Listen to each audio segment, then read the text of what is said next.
আসসালামু আলাইকুম সবাইকে।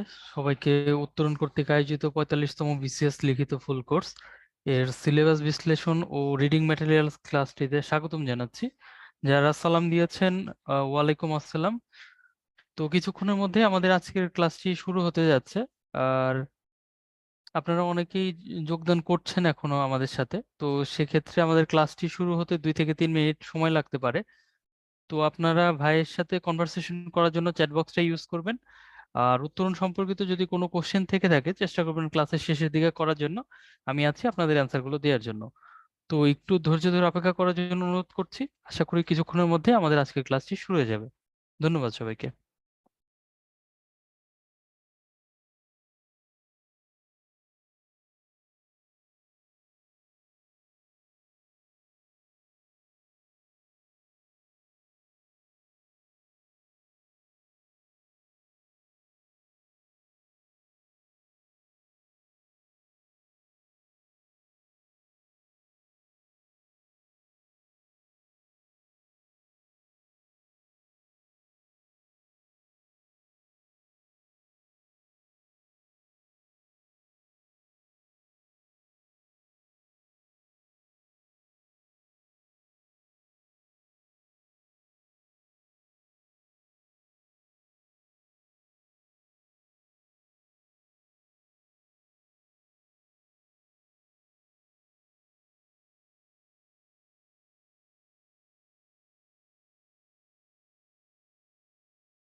আচ্ছা, এর মধ্যে আপনারা অনেকেই নতুন করে যুক্ত হয়েছেন, তো আপনাদের সবার উদ্দেশ্যে আবারও বলছি, ভাইয়ের সাথে কনভারসেশন করার জন্য আপনারা চ্যাট বক্সটা ইউজ করবেন।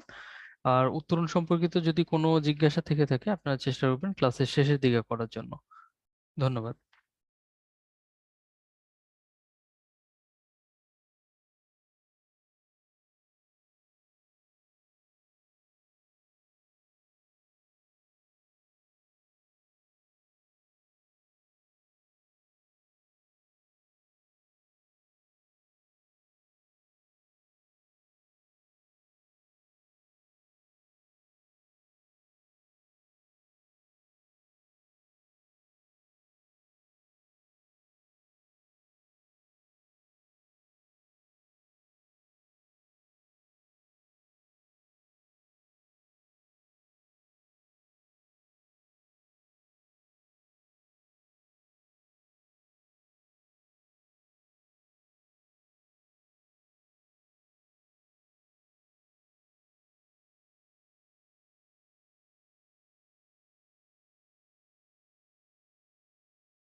ভাইয়া আসসালামু আলাইকুম, শুনতে পাচ্ছেন? হ্যাঁ ভাইয়া, আমরা শুরু করে দিই। জি ভাইয়া। আসসালামু আলাইকুম, শুভ সন্ধ্যা, সবাইকে স্বাগত 45তম বিসিএস লিখিত ফুল কোর্সের সিলেবাস বিশ্লেষণ রিডিং ম্যাটেরিয়ালস ক্লাসে। তো আমি যে স্লাইডটা শেয়ার করেছি সেটা যদি ক্লিয়ার থাকে এবং সাউন্ড ওকে থাকতে চ্যাট বক্সে একটু ওয়াই লিখে রেসপন্স করবেন।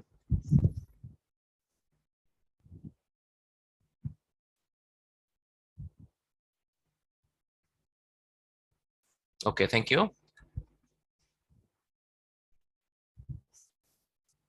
আমার সাথে যাবতীয় কথোপকথন চ্যাট বক্সে হবে, কিউএনএ বক্সে কোনো রকম রেসপন্সের দরকার নেই। কিউএনএ বক্সটা যেরকম আছে সেরকম থাকুক। ওকে, তো আশা করি ভালো আছেন, সবাই সুস্থ আছেন। আমরা আজকে লিখিত ফুল কোর্সের একটা ইন্ট্রোডাক্টরি টাইপের ক্লাস নিব, যেটা হচ্ছে টোটাল সিলেবাসটা সম্পর্কে একটা অ্যানালাইসিস হবে, কিছু ডিটেলস থাকবে এখানে, আমরা কিছু সাজেশন টাইপের একটা দিব। সাজেশন বলতে হচ্ছে নট লাইক দ্যাট যেটা এটা পড়তে হবে এরকম না, ওভারঅল একটা ভিউ থাকবে এবং সাথে কিছু রিডিং ম্যাটেরিয়ালস নিয়ে আলোচনা করব। ওকে, সো শুরু করে দেই। অনেকেই আমাদের লিখিত ফুল কোর্সে নতুন আছেন, কেউ কেউ হয়তো এর আগেও আমাদের সাথে ছিলেন উত্তরণের সাথে, সো আমাকে অনেকে হয়তো চিনেন, অনেকে চিনেন না। সো পরিচয়টা দিয়ে শুরু করি। আমি সাব্বির আহমেদ, সহকারী সচিব, পররাষ্ট্র মন্ত্রণালয়, 38তম বিসিএস এ। মোটামুটি আপনাদের লিখিত প্রিপারেশনের পুরোটা সময়ই আমাকে বিভিন্ন ক্লাসে পাবেন, ইনশাল্লাহ দেখা হবে। মানে দেখা হবে বলতে ভার্চুয়ালি কথা হবে আর কি। আচ্ছা, শুরু করি। প্রথমে হচ্ছে সিলেবাস বিশ্লেষণ। আই হোপ এভরিওয়ান যে আপনারা সবাই 45 পিলি অ্যাটেন্ড করেছেন এবং এর আগেও হয়তো পিলি দিয়েছেন।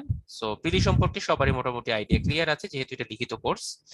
তো এর আগে লিখিত পরীক্ষা দিয়েছেন এরকম কারা কারা আছেন একটু রেসপন্স করবেন। রেসপন্স করলে কোনো শাই ফিল করার কারণ নাই, বিকজ রেসপন্সটা অনলি আমিই দেখবো, অন্য কেউ না।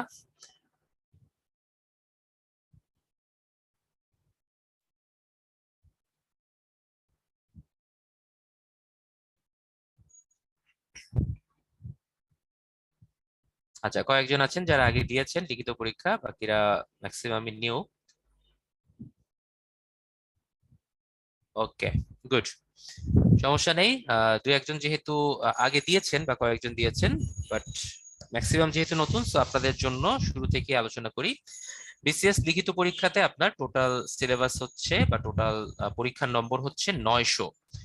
900 নম্বরের একটা বড় সড় পরীক্ষা আপনাকে দিতে হবে, ভালো লাগুক বা না লাগুক আপনাকে অ্যাটেন্ড করতে হবে। এই 900 নম্বরের মধ্যে টোটাল সাবজেক্ট আছে হচ্ছে আপনার 6টা। কোনো কোনো ক্ষেত্রে কেউ কেউ বলেন না 6টা সাবজেক্ট না, আসলে সাবজেক্ট 7টা। তো 7টা হোক আর 6টা হোক সমস্যা নেই, আমরা 7টাই ধরে নিই, একটা বাড়িয়ে নিই, যেহেতু মেন্টাল অ্যাবিলিটি আলাদা একটা সাবজেক্ট ধরে নেয় অনেকে। তো এই টোটাল 7টা সাবজেক্ট নিয়ে 900 নম্বরের পরীক্ষা হবে এবং এখানে আপনার পাস মার্ক হচ্ছে 450, অর্থাৎ 50%। নট লাইক দ্যাট আপনাকে ইন্ডিভিজুয়াল প্রত্যেকটা সাবজেক্টে পাস করতে হবে এরকম কিছু না, কিন্তু আপনাকে ইন জেনারেল আপনি যদি 450 নম্বর পান তাহলে আপনি বিসিএস লিখিত পরীক্ষায় উত্তীর্ণ হয়েছেন ধরে নেওয়া হয়। এখন একটা ব্যাপার আছে, এখানে ছোট্ট একটা চালাকি আছে, সেই চালাকিটা হচ্ছে যদি আপনি কোনো ইন্ডিভিজুয়াল সাবজেক্টে 30% নম্বর তুলতে না পারেন, অর্থাৎ আপনি মনে করেন কোন একটা পরীক্ষা 100 নম্বরের আপনি 30 পেলেন না, সাপোজ 29 পেয়েছেন, তো টোটাল নাম্বার যখন কাউন্ট করা হবে বা সাম আপ করা হবে তখন ওই 29 পাওয়া নম্বরটা যুক্ত হবে না। কারণ হচ্ছে 30%-এর বিলো যদি কোনো নম্বর পান কোনো সাবজেক্টে সেটা অ্যাড হয় না। 30% মোটামুটি টাচ করেন বা এর উপর পান সেগুলো অ্যাড হবে। সো এই জিনিসটা একটু মাথায় রাখতে হবে। অনেকে হয়তো কোনো একটা সাবজেক্টে চিন্তা করেন যে আমি খুব ভালো পারি না, সো এটাতে একটু কম পেলেও সমস্যা নাই, আমি অন্যগুলা থেকে কভার করে ফেলবো, সেটা পসিবল হয় না। কারণ 30%-এর নিচে পেলে আপনি নম্বরটা পাবেন না, যুক্ত হবে না। তো সেক্ষেত্রে বড়সড় একটা ধরা খাওয়ার পসিবিলিটি আছে। আচ্ছা, তো শুরু করি কোন কোন সাবজেক্ট আমাদের আছে। 7টা সাবজেক্টের মধ্যে প্রথম সাবজেক্ট হচ্ছে আপনার বাংলা। বাংলা মাতৃভাষা, বাংলা জিনিসপত্র। আমাদের মোটামুটি অনেকেই পড়াশোনা করা আছে প্রিলিতে, বাট রিটেনের সিলেবাসটা একটু আলাদা। আমরা পার্ট বাই পার্ট যাবো, টেনশনের কারণ নাই, জাস্ট একটু কনসেন্ট্রেশন ধরে রাখি তাহলেই হবে। সুদীপ্ত ভাই, আলাদাভাবে 30% না, আপনি বাংলায় টোটাল যদি 60 পান 200-র মধ্যে তাহলেই নাম্বারটা কাউন্ট হবে, 200-র মধ্যে 60 কম পেলে কাউন্ট হবে না। তবে কেউ কেউ বলেন আলাদাভাবে 30% পেতে হবে, বাট যেহেতু সাবজেক্ট একটাই বাংলা, তো সেক্ষেত্রে আপনাকে মোটামুটি 60 পেলেই আপনি 30% পেয়েছেন ধরে নেওয়া হবে। ওকে, বাংলায় হচ্ছে আপনার দুইটা পার্ট আছে, একটা হচ্ছে ফার্স্ট পেপার, একটা হচ্ছে সেকেন্ড পেপার। তো পূর্ণমান হচ্ছে দুইটাতেই 100 করে 200। সো বাংলার জন্য বরাদ্দকৃত নাম্বার 100 and 100, টোটাল 200। তো প্রথমে আমরা ফার্স্ট 100 নিয়ে কথা বলি। আচ্ছা, এখানে অনেকেই টেকনিক্যাল ক্যারিয়ার বা বোথ ক্যারিয়ারে অ্যাপ্লাই করেছেন, তাদের জন্য কথাবার্তাগুলো একটু শেষের দিকে বলি, আগে প্রতিটা সাবজেক্ট আলোচনা করে নিই। তো বাংলা ফার্স্ট পেপারে 100-র মধ্যে সলিড নাম্বারের পরিমাণটা একটু বেশি, এখানে ভালো একটা নম্বর তোলা যায়। কিছু পজিটিভ সাইড বলি, এখানে আপনি যদি একটু ভালো প্রিপারেশন নেন 100-এর মধ্যে 70, 75, ইভেন 78, 9 পর্যন্ত তোলা পসিবল, অনেকেই পেয়েছে। তো পার্সোনাল এক্সপিরিয়েন্স থেকে বলছি, আমারও সেরকম ছিল।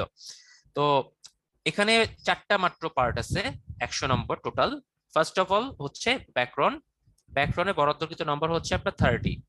এখানে 5টা টপিক আছে দেখতে পাচ্ছেন, এই 5টা টপিক থেকেই হচ্ছে আপনার প্রশ্ন থাকবে, প্রতিটা প্রশ্নের পূর্ণমান 6 করে 30 নম্বর।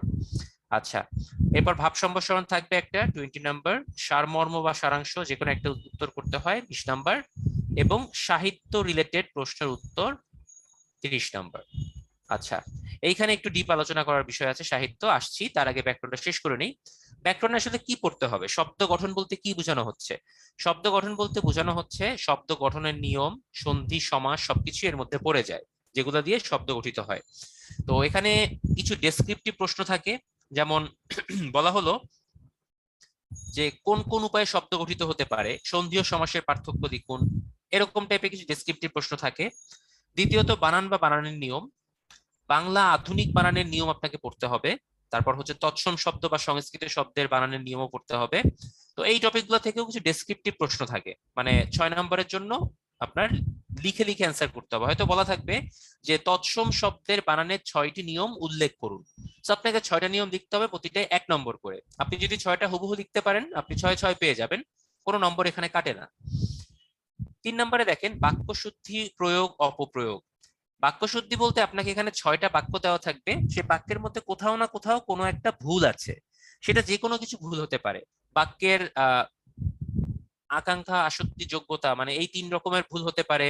হয়তো বাক্য গঠনে সাধু চলিত ভাষার মিশ্রণ হতে পারে, বা হয়তো কোনো জায়গায় একটা আঞ্চলিক শব্দ ব্যবহার করা হতে পারে, কোনো জায়গায় বানান ভুল থাকতে পারে, মানে বিভিন্ন রকম হতে পারে। 6টা সেন্টেন্স থাকবে, আপনাকে শুদ্ধ করে লিখতে হবে। সলিড নাম্বার 6 পাওয়া পসিবল। প্রবাদ প্রবচনের নিহিতার্থ প্রকাশ, অর্থাৎ এখানে 6টা প্রবাদ প্রবচন থাকবে, অর্থ লিখে আপনাকে বাক্য গঠন করতে হবে। কোনো কোনো ক্ষেত্রে এখানে বাগধারাও থাকতে পারে, প্রবাদ প্রবচনও থাকতে পারে, ডাজন্ট ম্যাটার, এমসিকিউ টাইপের। Solid number. বাক্য গঠন, বাক্য গঠন বলতে হচ্ছে এখানে আপনাকে বাক্যের পরিবর্তন দিতে পারে, যেমন সরল বাক্য থেকে যৌগিক বা আপনার হচ্ছে কমপ্লেক্স বা জটিল এরকম গঠন করা, বা আপনাকে হচ্ছে অস্তিবাচক থেকে নেতিবাচক, বা আপনার অস্তিবাচক থেকে প্রশ্নবাচক, এইরকম টাইপের কিছু বাক্যের পরিবর্তন থাকবে, বা এইরকম জিনিসপত্র আর কি। তো এখানেও 6টা থাকে, 6 নাম্বার সলিড। সো ব্যাকরণে একটু খেয়াল করে দেখেন, ভালো একটা প্রিপারেশন নিতে পারলে এখানে কিন্তু 30-তে 30ও পসিবল, অনেক ক্ষেত্রে 28, 29 ইজিলি তোলা যায়। সো এটা আপনাদের জন্য একটা বোনাস পয়েন্ট। নাদিম ভাই অ্যান্সার পেয়ে গেছেন আপনি। ভাব সম্প্রসারণ 20। ভাব সম্প্রসারণ যে কোনো কিছু হতে পারে, ছোটবেলা থেকে আমরা এগুলো পড়ছি, নতুন করে কিছু বলার নাই। একটা ভাব সম্প্রসারণ থাকবে, 2টা অপশন থাকে, একটা অ্যান্সার করতে হয়, আপনার মতো করে লিখবেন। ভাব সম্প্রসারণের ফরম্যাট আছে, ফরম্যাট অনুসরণ করে লিখতে হবে, আমাদের রেগুলার ক্লাসগুলোতে আলোচনা করা হবে, নো টেনশন। সারমর্ম হচ্ছে যে কোনো একটা কবিতা বা যে কোনো একটা গদ্যাংশ থাকবে, যে কোনো একটা লিখতে হবে। নর্মালি সারমর্ম লিখতে হয় হচ্ছে 3 থেকে 4 সেন্টেন্সের মধ্যে, এখানেও তাই করতে হবে আপনাকে, আর চিন্তা ভাবনা করে পুরা জিনিসটাকে সামারি করে 3-4 সেন্টেন্সে আনতে হবে। সো এটার জন্য নাম্বার 20, বাট ভালো লিখলে 14-15 পাওয়া পসিবল। ভাব সম্প্রসারণও 14-15 পাওয়া পসিবল চাইলে। Last topic but most important topic, Bangla ভাষা ও সাহিত্য বিষয়ক প্রশ্নের উত্তর। বাংলা ভাষা ও সাহিত্য হচ্ছে আপনারা প্রিলিমিনারিতে পড়েছেন, কিরকম পড়েছেন একটু খেয়াল করেন। আপনারা পড়েছেন এরকম ভাবে যে রবীন্দ্রনাথ কয়টি উপন্যাস লিখেছেন, রবীন্দ্রনাথের জন্মসাল কবে, বা অমুকের কাব্যগ্রন্থ কয়টি, বা অমুকের কোন কোন এই নিচের এই জিনিসটি কার রচিত, বা কোন একটা কোটেশন দিয়ে এটা কোন গ্রন্থ থেকে নেওয়া হয়েছে, মানে এইরকম জিনিসপত্রই কিন্তু। বা চর্যাপদ কত সালে আবিষ্কৃত হয়, চর্যাপদে কতটি পদ আছে, কে সবচেয়ে বেশি পদ রচনা করেছেন, এরকম টাইপের প্রশ্ন করেছি, টোটালি এমসিকিউ বেসড। রিটেনে কিন্তু এমসিকিউ বেসড এর অপশনটা একটু কম, খুবই কম থাকে। রিটেনে হচ্ছে 3 মার্কের যেহেতু প্রশ্ন, আপনাকে কিছু ডিটেলস পড়তে হবে। যেমন ধরেন আপনাকে বলা হলো যে কবি জীবনানন্দ দাশের কাব্যগ্রন্থে বা কবিতায় যে চিত্র রূপময়তার পরিচয় পাওয়া যায় তার ব্যাখ্যা করুন। বা রবীন্দ্রনাথকে কেন ছোট গল্পের জনক বলা হয় ব্যাখ্যা করুন। বা আপনাকে বলা হলো যে নজরুলকে বিদ্রোহী কবি বলা হয়, তো তার রচিত কাব্যগ্রন্থের আলোকে উৎসটি ব্যাখ্যা করুন বা উক্তিটি ব্যাখ্যা করুন। বা আপনাকে বলা হলো যে সাপোজ সত্যজিৎ রায়ের পথের পাঁচালী এটার বিষয়ে একটু সারমর্ম লিখুন বা ভাবার্থ লিখুন। বা আপনাকে বলা হলো যে সাপোজ রবীন্দ্রনাথের ছোট গল্পে নারী চরিত্রের প্রকাশ খুবই ব্যাপকভাবে পেয়েছে, এটা ব্যাখ্যা করুন। মানে সোজা কথা হচ্ছে আপনাকে একটু ডিটেলসে প্রশ্নগুলো পড়তে হবে, ডিটেলস অ্যান্সার করতে হবে। মানে প্রিলিতে আপনারা যেভাবে পড়াশোনা করেছেন সেই পড়াশোনাটা এখানে ফুল কাজে আসবে না, আংশিক কাজে আসবে, বাকিটা আপনাকে ডিটেলস জানতে হবে। যেমন আপনাকে বলা হলো শরৎচন্দ্রের অনেকগুলো উপন্যাস তো আমরা পড়েছি, একটা বিসিএস এরকম প্রশ্ন এসেছিল যে শরৎচন্দ্রের গৃহদাহ উপন্যাসে সুরেশ ও অচলার মধ্যকার রসায়ন ব্যাখ্যা করুন। এখন আপনি যদি গৃহদাহ উপন্যাসটা নাই জানেন কিভাবে অ্যান্সার করবেন? বা আপনাকে বলা হলো যে 37 বিসিএস মনে হয় একটা প্রশ্ন এসেছিল এরকম যে শওকত ওসমানের কোন একটা রচনাতে যে জমিদার চরিত্রটি রূপক অর্থে প্রকাশ করা হয়েছে ব্যাখ্যা করুন। সো ওই জমিদার চরিত্র সম্পর্কে যদি আপনার আইডিয়া না থাকে আপনি অ্যান্সার করতে পারবেন না। সো এই জায়গাটাই হচ্ছে মেইন প্রবলেম। সাহিত্যে 10টা প্রশ্ন থাকে, 10টাই অ্যান্সার করতে হয়, কোনো অপশন থাকে না। সো একটা দুইটা আপনার আননোন আসবে, ধরে নিয়েই পরীক্ষা দিতে যেতে হবে। অর্থাৎ আপনি 8টা বা 9টা কমন পাবেন এটা ধরে রাখবেন। 10টা কমন পেলে বুঝতে হবে আপনি লাকি, আপনার কপাল ভালো। সো নম্বর কিভাবে তোলা হয় এখানে বা কিভাবে তোলা যায়? মোটামুটি এখানে প্রাচীন ও মধ্যযুগ থেকে 3টা বা 4টা প্রশ্ন থাকবে ধরে নেন। 3টা বা 4টা প্রশ্ন থাকবে প্রাচীন ও মধ্যযুগ থেকে, চর্যাপদ, শ্রীকৃষ্ণ কীর্তন, বৈষ্ণব পদাবলী। যেমন চর্যাপদের ভাষাকে সান্ধ্য ভাষা বলা হয় কেন, বেশ কয়েকবার আসছে। বৈষ্ণব পদাবলীতে মধ্যযুগের যে সাহিত্য রচনা সেখানে দেব দেবীর স্তুতি প্রকাশ পেয়েছে, আলোচনা করুন, এরকম প্রশ্ন এসেছে। শ্রীকৃষ্ণ কীর্তনে কতগুলো স্বর্গ আছে, এরকম বেশ কিছু প্রশ্ন হয়েছে, আপনারা কোশ্চেন অ্যানালাইসিস করলে দেখতে পাবেন। সো 3টা 4টে এখান থেকে থাকবে, বাকিগুলো থাকবে আধুনিক যুগ থেকে, মানে পৃথিবীতে যেরকম আধুনিক যুগ ছিল জাস্ট সিমিলার। সো এখানে চাইলে 22 থেকে শুরু করে আপ টু 26-7 পর্যন্ত নম্বর তোলা পসিবল। বাট আপনার যদি প্রিপারেশন খারাপ হয় এখানে খারাপ হয়ে 15 পেতে পারেন। জাস্ট আমি এক্সাম্পল দিয়ে বলছি আর কি। এখানে কিছু সলিড প্রশ্ন আসে, যেমন 38 এসেছিল ভোরের পাখি কাকে বলা হয়, তার রচিত 2টি কাব্যগ্রন্থের নাম লিখুন। আপনারা সবাই জানেন ভোরের পাখি হচ্ছে বিহারীলাল চক্রবর্তী, এক লাইনে লিখবেন, তার রচিত 2টা কাব্যগ্রন্থের নাম লিখবেন, ব্যাস 3-এ 3 পাবেন। 40 বিসিএস একটা এসেছিল শওকত ওসমানের 3টি মুক্তিযুদ্ধ ভিত্তিক উপন্যাসের নাম লিখতে, লিখবেন 3টা, ব্যাস সলিড পেয়ে যাবেন। 38 আরেকটা ছিল যে পঞ্চপাণ্ডব কাদের বলা হয়, নাম লিখতে বলা হয়েছে। সো আধুনিক যুগের কবিতা যাদের মাধ্যমে এসেছে তাদেরকে পঞ্চপাণ্ডব বলা হয়, 5 জনের নাম লিখে দিলেই আপনি 3-এ 3 পেয়ে যাবেন। সো 2টা বা 3টা প্রশ্ন এখানে এরকম সলিড থাকে, কিছু আসে ডেসক্রিপটিভ, সবকিছু মিলে ওভারঅল 23-4 এখানে পাওয়া পসিবল। ওকে, কোনো কনফিউশন, কোনো প্রশ্ন?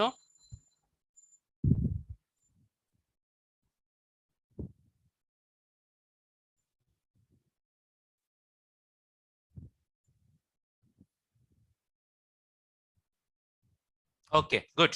চলে যাই সেকেন্ড পার্টে। সেকেন্ড পার্টের ফার্স্ট অংশটা আমি একটু বাদ দিয়ে রাখতে চাচ্ছি, এটা আমি একটু পরে আলোচনা করব।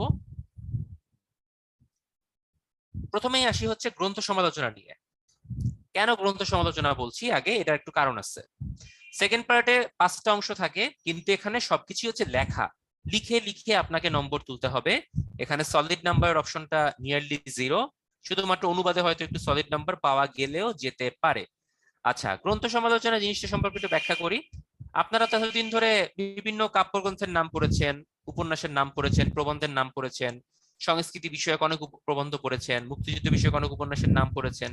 বাট উপন্যাসগুলা কি রিয়েলি আপনার পড়া হয়েছে কিনা? অনেকেই বলবে যে না ভাইয়া, অনেক কিছু আমরা পড়ি নাই, জাস্ট নাম পড়ে খালাস। এখানে যেটা মেইনলি দরকার হয় সেটা হচ্ছে একটা গ্রন্থ বা 2টা গ্রন্থ আপনাকে দিয়ে দিবে, বা সাপোজ বলবে মুক্তিযুদ্ধ বিষয়ক যে কোনো একটি উপন্যাসের সমালোচনা লিখুন, বা বলবে বঙ্গবন্ধু রচিত যে কোনো একটি গ্রন্থের সমালোচনা করুন, অথবা বলা হতে পারে ভাষা আন্দোলন ভিত্তিক যে কোনো একটি নাটকের সমালোচনা করুন, বা বলতে পারে যে বাঙালি জাতির ইতিহাস সম্পর্কিত যে কোনো একটি প্রবন্ধ নিয়ে সমালোচনা করুন। তো আপনাকে ডিরেক্টলি না বলে আপনাকে অপশন দিয়ে দিবে, আপনি যেটা মন চায় লিখতে পারেন আপনার পছন্দের উপরে। এই কাজটা করে কারণ যদি উল্লেখই করে দেয় সাপোজ যে নিষিদ্ধ লোবান গ্রন্থটির সমালোচনা করুন, আপনারা তো অনেকেই পারবেন না, এটা তো আসলে ইম্পসিবল। এত এত গ্রন্থ সমালোচনা, গ্রন্থ, উপন্যাস, কবিতা, কাব্যগ্রন্থ আছে, নাটক আছে, সব তো পড়া যাবে না। সো এখানে যেটা করতে হয়, মুক্তিযুদ্ধ, ভাষা আন্দোলন, সমসাময়িক সংস্কৃতি, বাঙালি জাতির ইতিহাস, বঙ্গবন্ধু, শেখ হাসিনা, এই টাইপের তাদের রচিত কিছু গ্রন্থ, এগুলো একটা দুইটা তিনটা করে পড়ে যেতে হয়, যেন যেটা আসবে একটা লিখতে পারি। So in the meantime ক্লাসেও আমরা আলোচনা করব, পড়ানো হবে, সো টেনশনের কারণ নাই। নম্বর হচ্ছে 15, ভালো লিখলে অনেক নাম্বার পাওয়া পসিবল, আবার বানায় টানায় লিখলে এখানে একদম মিনিমাম নাম্বারও দিতে পারে, 2-3ও দিয়ে দিতে পারে। পত্র লিখন, পত্র লিখন ছোটবেলায় লিখছেন না, মাদকাসক্তির কুফল নিয়ে ছোট ভাইকে একটি পত্র লিখুন, এরকম পত্র আসছে 40তম বিসিএস এ। আবার এরকমও হতে পারে, মশার উপদ্রবের প্রতিকার চেয়ে স্থানীয় সিটি কর্পোরেশনের নিকট একটি আবেদনপত্র লিখুন, এরকমও হতে পারে। আবার হতে পারে বৃক্ষরোপণের প্রয়োজনীয়তা উল্লেখ করে সংবাদপত্রে প্রকাশিত একটি আহ আহ, প্রতিবেদন লিখুন, অথবা একটি প্রতিবেদন রচনাও হতে পারে, যে আপনি একজন পত্রিকার স্টাফ রিপোর্টার, আপনি একটা প্রতিবেদন রচনা করবেন। তো যেটাই হোক না কেন সব রকমের পড়ে যেতে হবে, যেটা আসবে অ্যান্সার করবেন, এখানে ভালো নম্বর পাওয়া যায়। সংলাপ, ডায়ালগ রচনা করবেন, যে কোনো একটা বিষয় নিয়ে ডায়ালগ দিবে। হতে পারে যে মাদকাসক্তির কুফল নিয়ে দুই বন্ধুর মধ্যে আলোচনা বা ডায়ালগ। এরকম হতে পারে যে আপনাকে বর্তমান শিক্ষা ব্যবস্থার উন্নতি নিয়ে বা শিক্ষা ব্যবস্থার অবস্থা নিয়ে দুইজন টিচারের মধ্যে ডায়ালগ, বা বর্তমান বাংলাদেশের উন্নয়ন নিয়ে দুই বন্ধুর মধ্যে ডায়লগ, যে কোনো কিছু হতে পারে। আপনাকে কনটেক্সট বুঝে লিখতে হবে, কনটেক্সট সম্পর্কে আইডিয়া নিতে হবে, সো প্রচুর পড়তে হবে। কারণ যে কোনো ইস্যু নিয়ে লিখতে হতে পারে। আপনি যদি উল্লেখযোগ্য কোনো মানে উদ্ধৃতি বা ইনফরমেশন না দিয়ে গতানুগতিক ডায়লগ লেখেন, যে হ্যালো বন্ধু কেমন আছিস, ভালো আছি, তুই কেমন আছিস, এই তো আজকে অনেক গরম পড়ছে, ভালো লাগতেছে না, এরকম বলে যদি শেষ করে দেন, শেষ করতে পারেন, প্রবলেম নাই, বাট নম্বর খুব বেশি একটা আসবে না। এখানে ইনফরমেশন দিতে হবে, মোটামুটি ডেটা দরকার আছে, ঠিক আছে, কনটেক্সটের উপর ডিপেন্ড করে। অনুবাদ ইংলিশের সময় বলবো, এখন বলবো না। প্রবন্ধ রচনা, 40 নম্বরের রচনা থাকে, মোটামুটি 1 ঘন্টা সময় হাতে রাখতে হবে রচনা লেখার জন্য। রচনা যে কোনো ইস্যু হতে পারে, কয়েকটি ইস্যু আমি বলি, যেমন সমসাময়িক কোনো টপিক হতে পারে, সেটা বাংলাদেশ রিলেটেড বা বৈশ্বিক রিলেটেড। জলবায়ু, নারীর ক্ষমতায়ন, এগুলো কমন টপিক যেগুলো বাংলাদেশের সাথে থাকে। বাংলাদেশের উন্নয়ন নিয়ে হতে পারে, ডেভেলপমেন্ট ইস্যু। বাংলাদেশের অর্থনীতি নিয়ে হতে পারে, যেমন গার্মেন্ট শিল্প, চা শিল্প, রপ্তানি শিল্প। তারপরে হচ্ছে পর্যটন নিয়ে হতে পারে। এরপরে হচ্ছে বৈশ্বিক কোনো ক্রাইসিস নিয়ে হতে পারে, যেটাতে বাংলাদেশের ইম্প্যাক্ট আছে, যেমন রোহিঙ্গা ইস্যু এসেছিল 38তম বিসিএস এ। সো সমসাময়িক অনেক টপিক আছে ভাইয়া, মোটামুটি হাতে গোনা বেশ কিছু টপিক বা 8টা 9টা টপিক আপনাকে পড়ে গুছিয়ে রাখতে হবে। ওকে, ইন দ্য মিন টাইম ক্লাসেও আমরা আলোচনা করব। ডান, আশা করি কোনো কনফিউশন নাই, চলে যাই ইংরেজিতে। আচ্ছা, তার আগে একটু ব্যাপার আছে, প্রত্যেক বিসিএস এ কোন জায়গা থেকে কেমন প্রশ্ন এসেছে সেটার জন্য আপনাদেরকে এখানে দেখা হয়েছে, দেখেন খেয়াল করে। 35 থেকে 44তম লিখিত পর্যন্ত গ্রামার পার্টটা এখানে আছে, এই পর্যন্ত গ্রামার। দেখেন গ্রামারের প্রতিটা অংশ থেকে কোনো না কোনো বার একটা একটা প্রশ্ন আসছে। নিচেরটা অংশ সাহিত্য, বলেছিলাম যে প্রাচীন যুগ ও মধ্যযুগ থেকে 3টা বা 4টা প্রশ্ন আসে, খেয়াল করেন, এইবার 3টে এসেছিল, এইবার 4টা এসেছিল, এইবার মাত্র একটা এসেছিল। সো এটা আনপ্রেডিক্টেবল, পিএসসি যেরকম চায় সেরকম করবে। কোনো কোনো বার হয়তো 50-50ও আসছে, দেখেন 36-এ। ওকে, ইংরেজি না, বাংলাদেশ অ্যাফেয়ার্স বলি, যেহেতু এই টপিকটা অনেক বড়। বাংলাদেশ অ্যাফেয়ার্স নিয়ে আমাদের মধ্যে প্রিলিমিনারিতেই অনেক ভয় ছিল, যে অনেক বড় টপিক, অনেক কিছু আছে, তাই না? তো তারপর আমরা প্রিলিমিনারি অনেকেই দিয়েছি। সো রিটেনে তাহলে আসলে সিলেবাসটা কেমন? রিটেনের সিলেবাসটা প্রিলিতে যদি হিউজ বলি, এইটার সাথে একটা সুপারলেটিভ ডিগ্রি অ্যাড করতে হবে, হিউজেস্ট বলতে হবে, ঠিক আছে? সো 200 নম্বর এখানে বরাদ্দ। এই 200 নম্বরের পরীক্ষা বিভিন্ন ভাবে আসে, কোনো কোনো বার 20টা প্রশ্ন থাকে 10 মার্ক করে, কোনো কোনো বার এরকমও থাকে 40টা প্রশ্ন থাকে 5 মার্ক করে, যেমন 36তম বিসিএস এরকম হয়েছিল। কোনো কোনো বার এরকমও প্রশ্ন থাকে, একটা 5 নাম্বার, একটা 10 নাম্বার, একটা 15 নাম্বার, একটা 20 নাম্বার, এরকমও থাকে, যেমন 38-এ 40-এ হয়েছিল। So it's very much unpredictable যে কোন বিসিএস এ কেমন প্রশ্ন আসবে। সো যে কোনো একটা প্রশ্ন আপনাকে 5 মার্কের জন্য লেখা শিখতে হবে, সেটাকে যদি এক্সটেন্ড করে 10 মার্কে আসে সেটার জন্য লেখা জানতে হবে, সেটাকে যদি কোনো কারণে এক্সটেন্ড করে 15 মার্ক দেয় সেটাও জানতে হবে, সেটাকে যদি 20 মার্কও করে দেয় লিখতে হবে। যেমন 40তম বিসিএস একটা প্রশ্ন এসেছিল 1947 থেকে 1971 পর্যন্ত, গণনা প্রবাহ ব্যাখ্যা করুন, 20 মার্কের জন্য। তো বুঝতেই পারতেছেন একটা বড়সড় রচনা টাইপের, এটা অনেক বড় করে লিখতে হয়েছিল আমাদেরকে। বাট সেম প্রশ্নটাই যদি আপনাকে আবার 10 মার্কে আসতো, কি করতেন? সামারাইজ করতেন, টপিক গুলা রাখতেন, ডেসক্রিপশন কমিয়ে দিতেন, তাই না? সো এটা পরীক্ষার হলের উপর ডিপেন্ড করবে যে কত নম্বরের প্রশ্ন এসেছে। ঠিক আছে, এই জায়গাটাই ট্রিকি। আপনি যখন 4 ঘন্টার একটা পরীক্ষা দিবেন, তখন যখন দেখবেন যে একটা প্রশ্ন 5 মার্কের, একটা প্রশ্ন 10 মার্কের, একটা প্রশ্ন 15 মার্কের, একটা প্রশ্ন 20 মার্কের, it will be very much tricky যে কোনটায় কতটুকু সময় দিতে হবে, কোনটায় কতটুকু লিখতে হবে। এখন হয়তো কথা শুনে মনে হতে পারে, আরে ভাইয়া কি বলতেছেন, ট্রিকি হওয়ার কি আছে, যেটা 20 মার্ক বড় করে লিখবো, যেটা 5 নাম্বার ছোট করে লিখবো। বাট পরীক্ষার হলে যান টের পাবেন, দেখবেন যে একটা বড় একটা ছোট করতে গিয়ে টাইম ব্যালেন্স করা অনেক প্রবলেমেটিক হয়ে যায়। এবং এই কাজটাই ইদানিং করতেছে, 43 44-এও সেম কাজ করতেছে। আচ্ছা, কি কি টপিক আছে? অধ্যায় এখানে মোটামুটি অনেকগুলো আছে। প্রিলিতে যা যা পড়ছেন রিটেনে তার এক্সটেন্ডেড ভার্সন, কোনো কিছু নতুন না, কোনো কিছু বাকিও না, সব হুবহু সেম। যেমন বাংলাদেশের জিওগ্রাফি, ভৌগোলিক অবস্থান, এগুলো নিয়ে প্রশ্ন আসে। ডেমোগ্রাফিক ডিভিডেন্ড, অর্থাৎ বাংলাদেশের জনসংখ্যা, জনমিতি, জনসংখ্যার বোনাস যুগ, উপজাতি, আদিবাসী, এগুলো নিয়েও প্রশ্ন আসে। বাংলাদেশের হিস্টোরি ও কালচার, মানে সেই যে মৌর্য যুগ, চন্দ্রগুপ্ত, সেন বংশ, পাল বংশ, মুঘল সাম্রাজ্য, এগুলা থেকে শুরু করে রিসেন্ট টাইম পর্যন্ত হিস্টোরি কালচার, সেগুলোও আছে। বাংলাদেশের অর্থনীতি পড়েছিলেন না দিদিতে, সেই অর্থনীতিও আছে এখানে। এখানে প্রচুর ইনফরমেশন কালেক্ট করতে হয়, বাট পজিটিভ সাইড একটু পরে বলছি, ভয় পাওয়ার কিছু নাই। এরপরে বাংলাদেশের প্রকৃতি, জলবায়ু নিয়ে পড়াশোনা করতে হবে, একটা অধ্যায় আছে। বাংলাদেশের সম্পদ, প্রাকৃতিক সম্পদ নিয়ে, মানে সেটা গ্যাস, তেল, কয়লা হতে পারে, বনজ সম্পদ হতে পারে, কৃষি সম্পদ হতে পারে, সবকিছু। 7 নাম্বার সংবিধান, পৃথিবীতে সংবিধান পড়েছেন না? রিটেনের সংবিধান থেকে নিয়ারলি 20-30 থেকে শুরু করে আপ টু 50 নাম্বার পর্যন্ত আসতে পারে 200-র মধ্যে।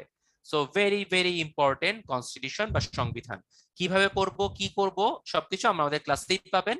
বাট বলে রাখি, সংবিধানের জন্য একটা বই কিনতে হবে, আর সাথে আমাদের প্রিপারেশন বুক মোর দ্যান এনাফ। 8 নাম্বার অধ্যায়টা গুরুত্বপূর্ণ, বাংলাদেশের সরকারের অঙ্গ ব্যবস্থা বা অঙ্গ সংগঠন। আমাদের সরকারের 3টা পার্ট আছে আমরা জানি, একটা হচ্ছে নির্বাহী বিভাগ, একটা হচ্ছে আইন বিভাগ বা সংসদ, একটা হচ্ছে বিচার বিভাগ। তো এই 3টা অর্গান নিয়েই জাতীয় সংবিধানে ব্যাখ্যা করা আছে, আলাদা আলাদা ভাগ আছে, অনুচ্ছেদ আছে। সো এই অংশটা সংবিধানের আলোকেই পড়তে হয়। সো এই জন্য এখান থেকে যদি কোনো প্রশ্ন আসে, সেটা সংবিধানের সাথে রিলেট করেই অ্যান্সার করতে হয়। তো এই জন্য বলেছি সংবিধান থেকে 50 নম্বর পর্যন্ত আসতে পারে। ওকে, এই পর্যন্ত যা যা বলেছি, কোনো কনফিউশন, কোনো প্রশ্ন?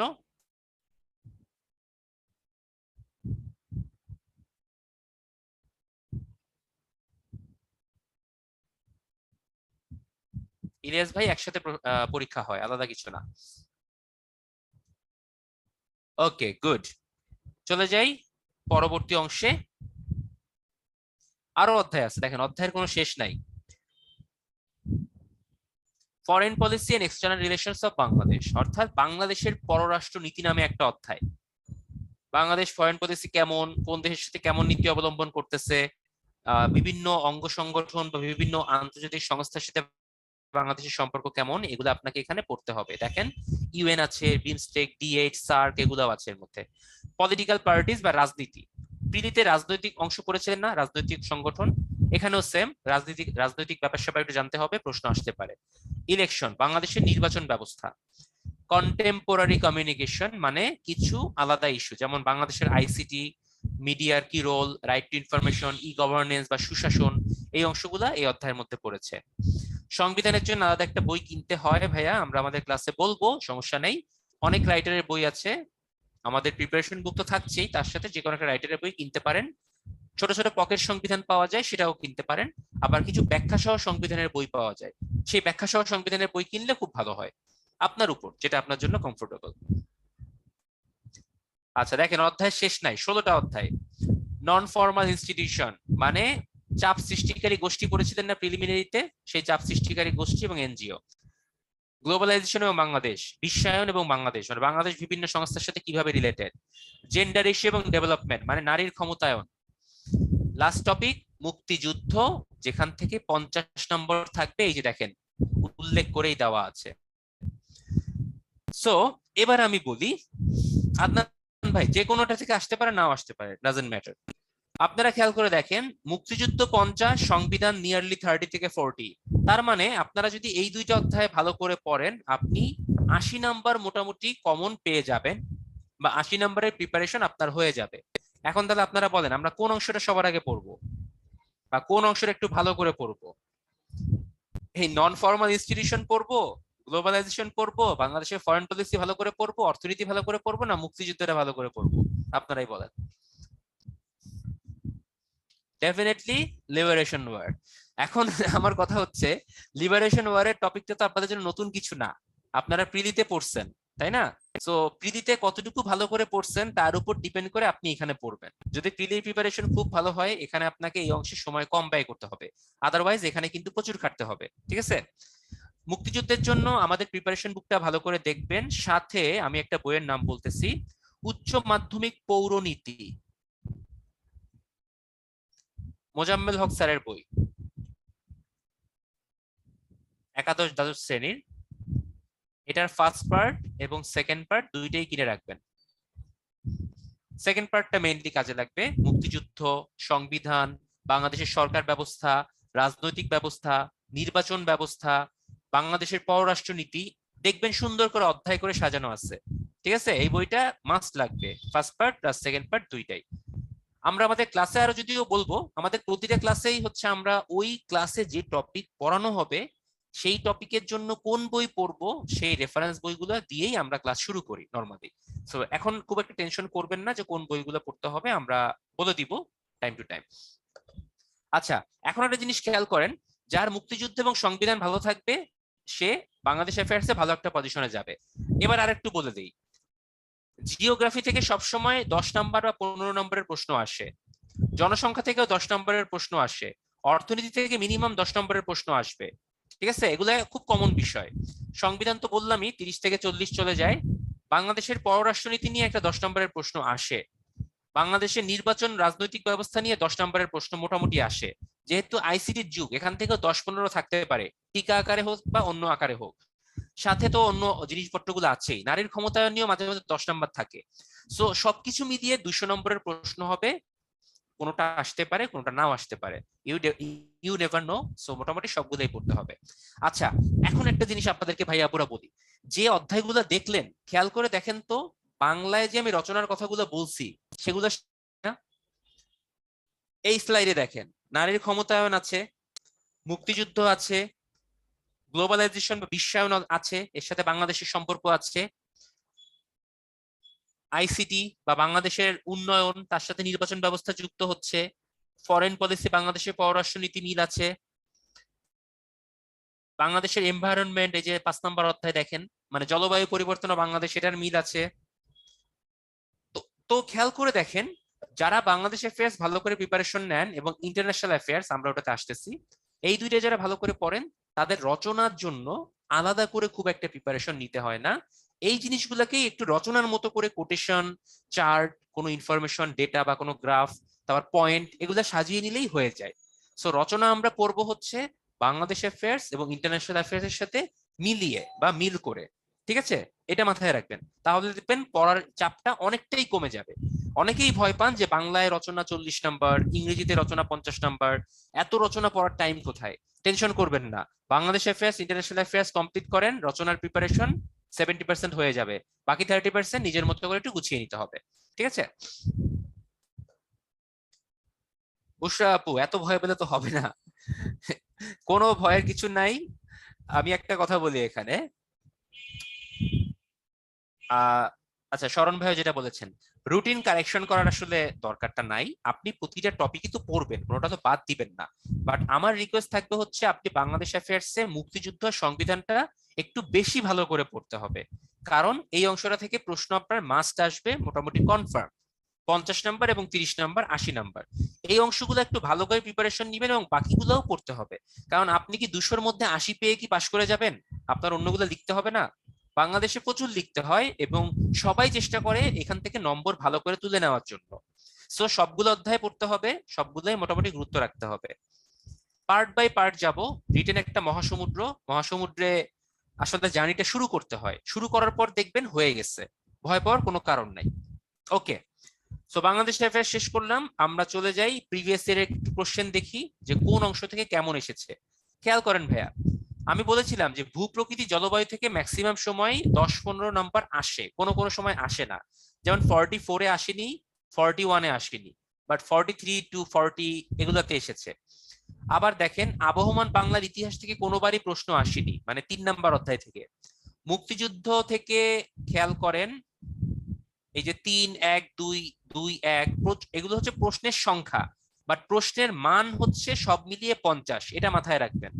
আমি আবারও বলছি, প্রশ্নের সংখ্যা হয়তো কম হতে পারে, বাট টোটাল মার্কস কিন্তু 50। ওকে, নির্বাচন থেকে দেখেন প্রতিবারই একটা না একটা প্রশ্ন আসছে, মাঝে মধ্যে আসে নাই। পররাষ্ট্র থেকে লাস্ট 2বার আসে নাই, কিন্তু এর আগের বার আসছিল। সো টোটালি ব্যাপারটা হচ্ছে একটা র্যান্ডমাইজেশন। এই র্যান্ডম জিনিস থেকে আপনি সাজেশন করতে পারেন না, তাই সাজেশন করে পড়তে যেন না। আপনার যতটুকু পারেন প্রিপারেশন নেন, ইনফরমেশন কালেক্ট করেন। আর একটা বিষয়, এখান থেকে কখনো পড়াশোনা মুখস্থ করতে যাবেন না। মুখস্থ করবেন হচ্ছে বাংলাদেশ অ্যাফেয়ার্স এর মধ্যে মুক্তিযুদ্ধ, সংবিধান, বাংলাদেশের সরকার ব্যবস্থা, তারপর ভৌগোলিক অবস্থান, মানে টারশিয়ারি যুগের পাহাড় কোথায়, কোথায় পললভূমি আছে, কোথায় সমভূমি আছে, বাংলাদেশের আদিবাসী জনসংখ্যা পড়বেন। আর বাকি অংশগুলো হচ্ছে খালি ইনফরমেশন গুলো কোথাও টুকে রাখবেন, বাকিটা বানায় বানায় লিখবেন। বাংলাদেশ অ্যাফেয়ার্স আপনাকে মিনিমাম 30 থেকে 40 মার্কস বানিয়ে লিখতে হবে, বিলিভ মি অর নট। পরীক্ষা দেওয়া শুরু করেন, নিজেই প্রমাণ পেয়ে যাবেন। সো ভয় পাওয়ার কোনো কারণ নাই, বানিয়ে আমরাও দেখছি 38-এ, বানিয়ে লিখে নম্বরও পেয়েছি, সমস্যা হয় না, ইনশাল্লাহ আপনারাও পাবেন। ওকে, বাংলাদেশ অ্যাফেয়ার্স যদি ক্লিয়ার হয়, আমরা চলে যাব হচ্ছে ইন্টারন্যাশনাল অ্যাফেয়ার্স। ইন্টারন্যাশনাল অ্যাফেয়ার্স হচ্ছে আরেকটা বড় অংশ, যার বরাদ্দকৃত নম্বর হচ্ছে 100। কিন্তু 100 হলেও এটা পড়ার একটা বড় সমুদ্র। এখানে 3টা পার্ট আছে 100-র মধ্যে। একটা পার্টে নম্বর 40, একটা পার্টে নম্বর 45, একটা পার্টে নম্বর 15। একদম সহজ করে দেই, প্যারা নেওয়ার কিছু নাই। প্রথমে 40 নিয়ে আলোচনা করি। খেয়াল করে দেখেন, ফার্স্ট পার্ট হচ্ছে short conceptual notes 10 out of 12। কথাটা ভুল, মাঝে মধ্যে 10 আউট অফ 10ও দেয়, অর্থাৎ কোনো অপশন থাকবে না। 10টা প্রশ্ন, 4 মার্ক করে, 40 নম্বর। কি কি থাকে এখানে? 7টা অধ্যায় আছে, 7টা অধ্যায় থেকে 10টা প্রশ্ন করবে, অর্থাৎ প্রতি অধ্যায় থেকে মিনিমাম একটা প্রশ্ন, কোন কোন অধ্যায় থেকে 2টা প্রশ্ন। এখন কথা হচ্ছে অধ্যায়গুলো কি, অধ্যায়গুলো নিয়ে কথা বলছি। তার আগে বলি, এই জায়গাটাতে কেউ কেউ একটু এক্সট্রা বেনিফিট পাবেন, যারা ইন্টারন্যাশনাল রিলেশন পড়াশোনা করেছেন আইআরএ, যে ইউনিভার্সিটি থেকেই হোক না কেন, তাদের জন্য এই অংশটা কাইন্ড অফ ডালভাত টাইপের বা অনার্সে পঠিত সাবজেক্টের মতো। তাদের জন্য এই অংশগুলো একটু ইজি। আমি সহ যারা এই টাইপের টপিক গুলো পড়ি নাই বা এই সাবজেক্টে পড়াশোনা নাই, তাদের জন্য এখানে একটু টাইম বেশি দিতে হবে। স্বাভাবিক, প্রত্যেকেরই একটা কমফোর্ট জোন থাকবে বিসিএস এ। আচ্ছা, কি কি চ্যাপ্টার আছে একটু দেখে নেই। খেয়াল করেন, 7টা চ্যাপ্টার আছে। এর মধ্যে আমি আগে নিচের চ্যাপ্টার দিয়ে শুরু করি। গ্লোবাল এনভায়রনমেন্ট মানে বিশ্ব জলবায়ু, এই অংশটা হচ্ছে আপনার একটা অধ্যায়, এখান থেকে একটা প্রশ্ন মিনিমাম থাকবে। এখন আপনারা একটা আমাকে বলেন, প্রিলিমিনারিতে আপনারা আন্তর্জাতিক বিষয়াবলীতে যেগুলো পড়ে এসেছেন, সেখানে একটা অধ্যায় কিন্তু ছিল যে পরিবেশ জলবায়ু, ছিল কিনা? ইয়েস অর নো, রেসপন্স করেন চ্যাট বক্সে জলদি।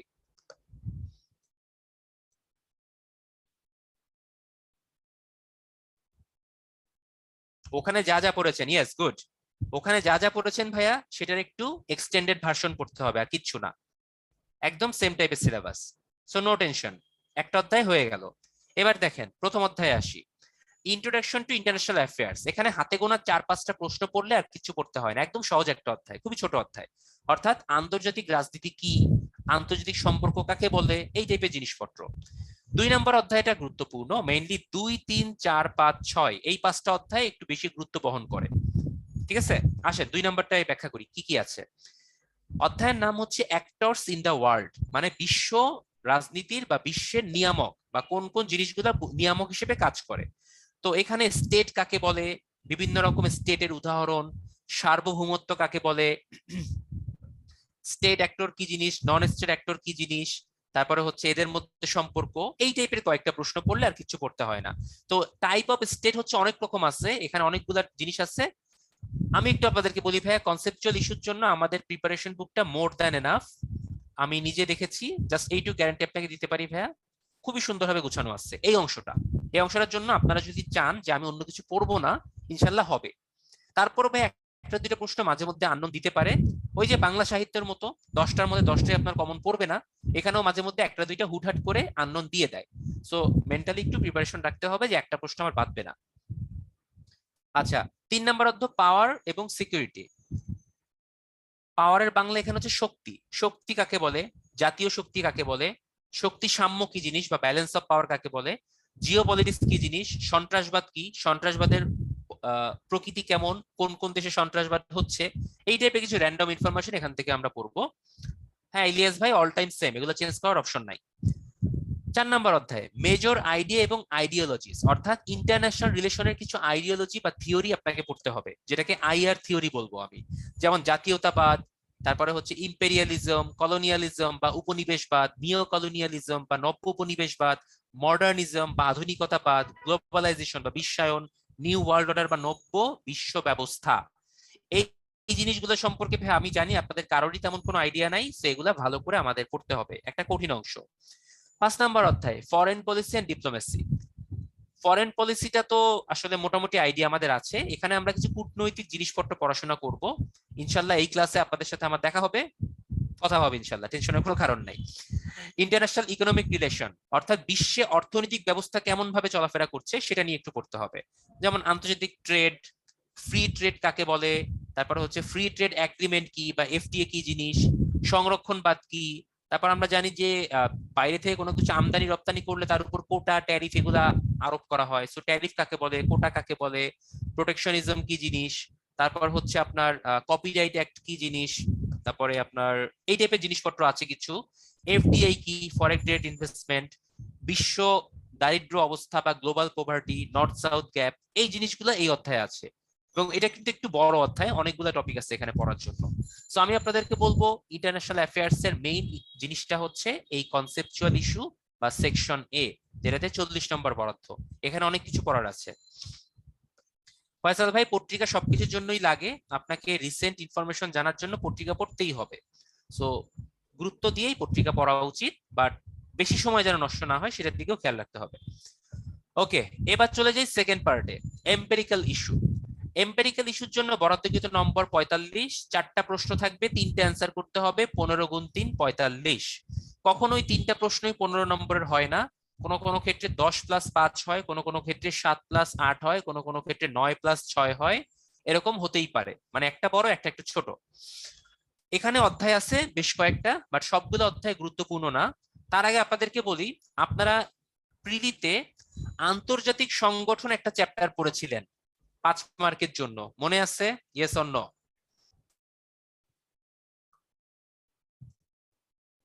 আচ্ছা, ওই অংশে যারা ফাঁকিবাজি করছেন তাদের জন্য এখানে একটু ঝামেলা হয়ে যাবে, বাট ওই অংশে যারা একটু ভালো মতো প্রিপারেশন নিয়ে আসছেন তারা এই অংশে একটু এগিয়ে থাকবেন, কারণ এখানে আন্তর্জাতিক সংস্থা আছে। এই যে দেখেন ইউএন, তারপরে হচ্ছে এই দেখেন সার্ক, বিমস্টেক, ইইউ, আসিয়ান মানে রিজিওনাল ইনস্টিটিউশন, তারপর global institution, world bank, IMF, ADB, WTO, OIC. So খেয়াল করে দেখেন এই 3টা চ্যাপ্টার হচ্ছে সংগঠন নিয়ে। তো আপনারা বলতে পারেন যারা সংগঠন ভালো পড়ে আসছেন, ইয়েস পেয়ে গেছি, আমরা সবার থেকে এগিয়ে গেলাম। হ্যাঁ একটু এগিয়ে গেছেন ভাইয়া, খুব বেশি এগিয়ে যান নাই।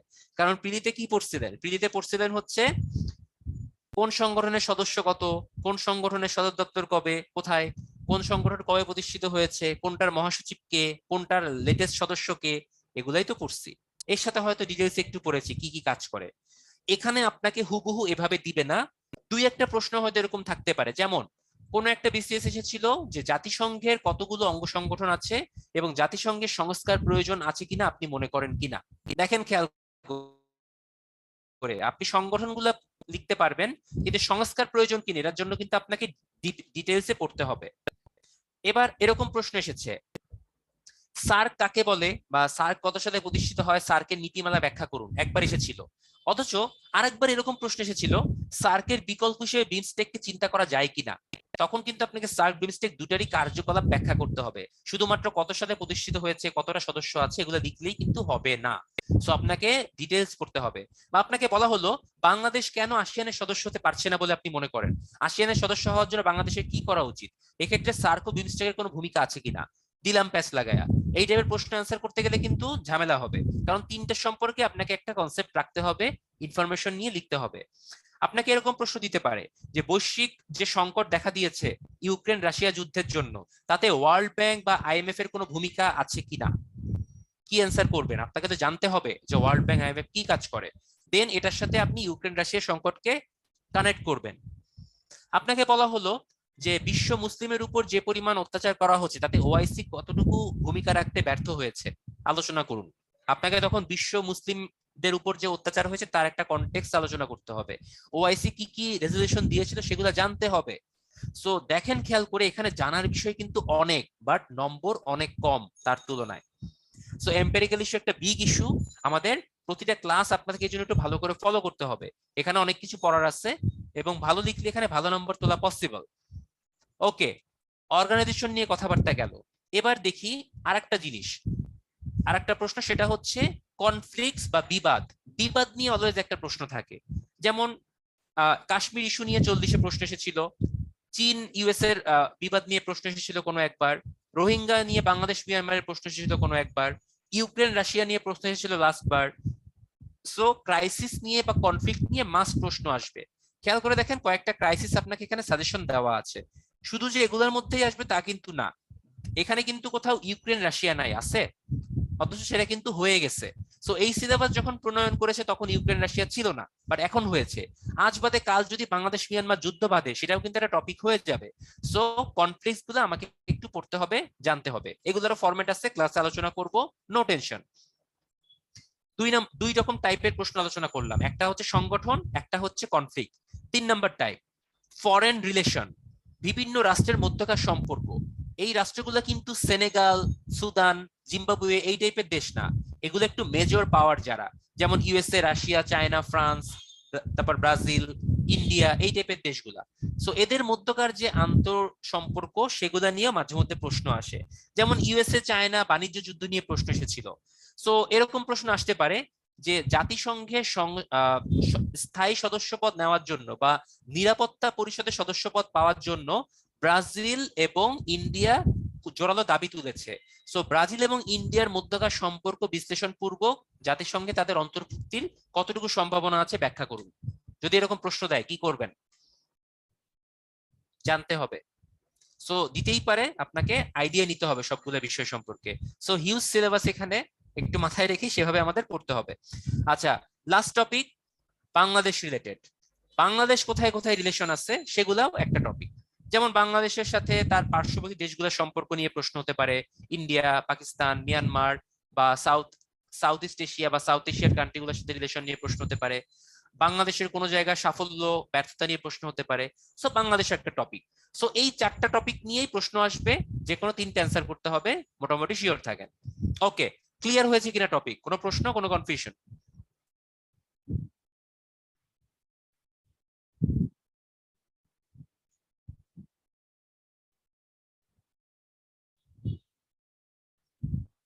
ওকে, অনেক কথাবার্তা বলে ফেলছি না ভাইয়া? ছোট্ট একটা ব্রেক হলে কেমন হয়, ভালো হয় তাই না?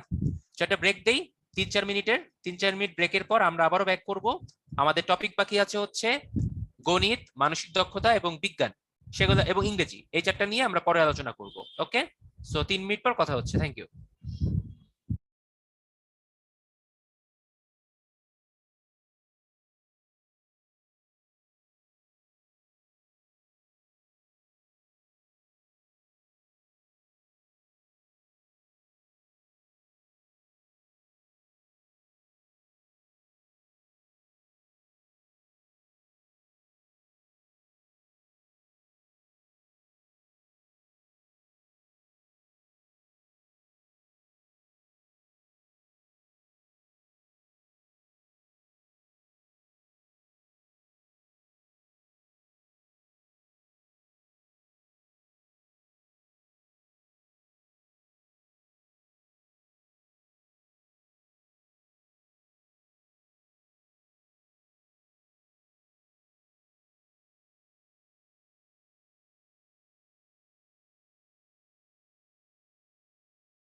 Welcome back. বিরতির পর সবাইকে আবারও স্বাগত জানাচ্ছি।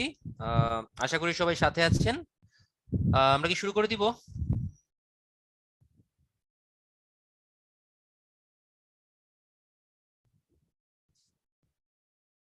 ওকে, গুড। আচ্ছা ভাইয়া আপুরা, কি নতুন যারা ভয় লাগতেছে সিলেবাস দেখে এত কিছু?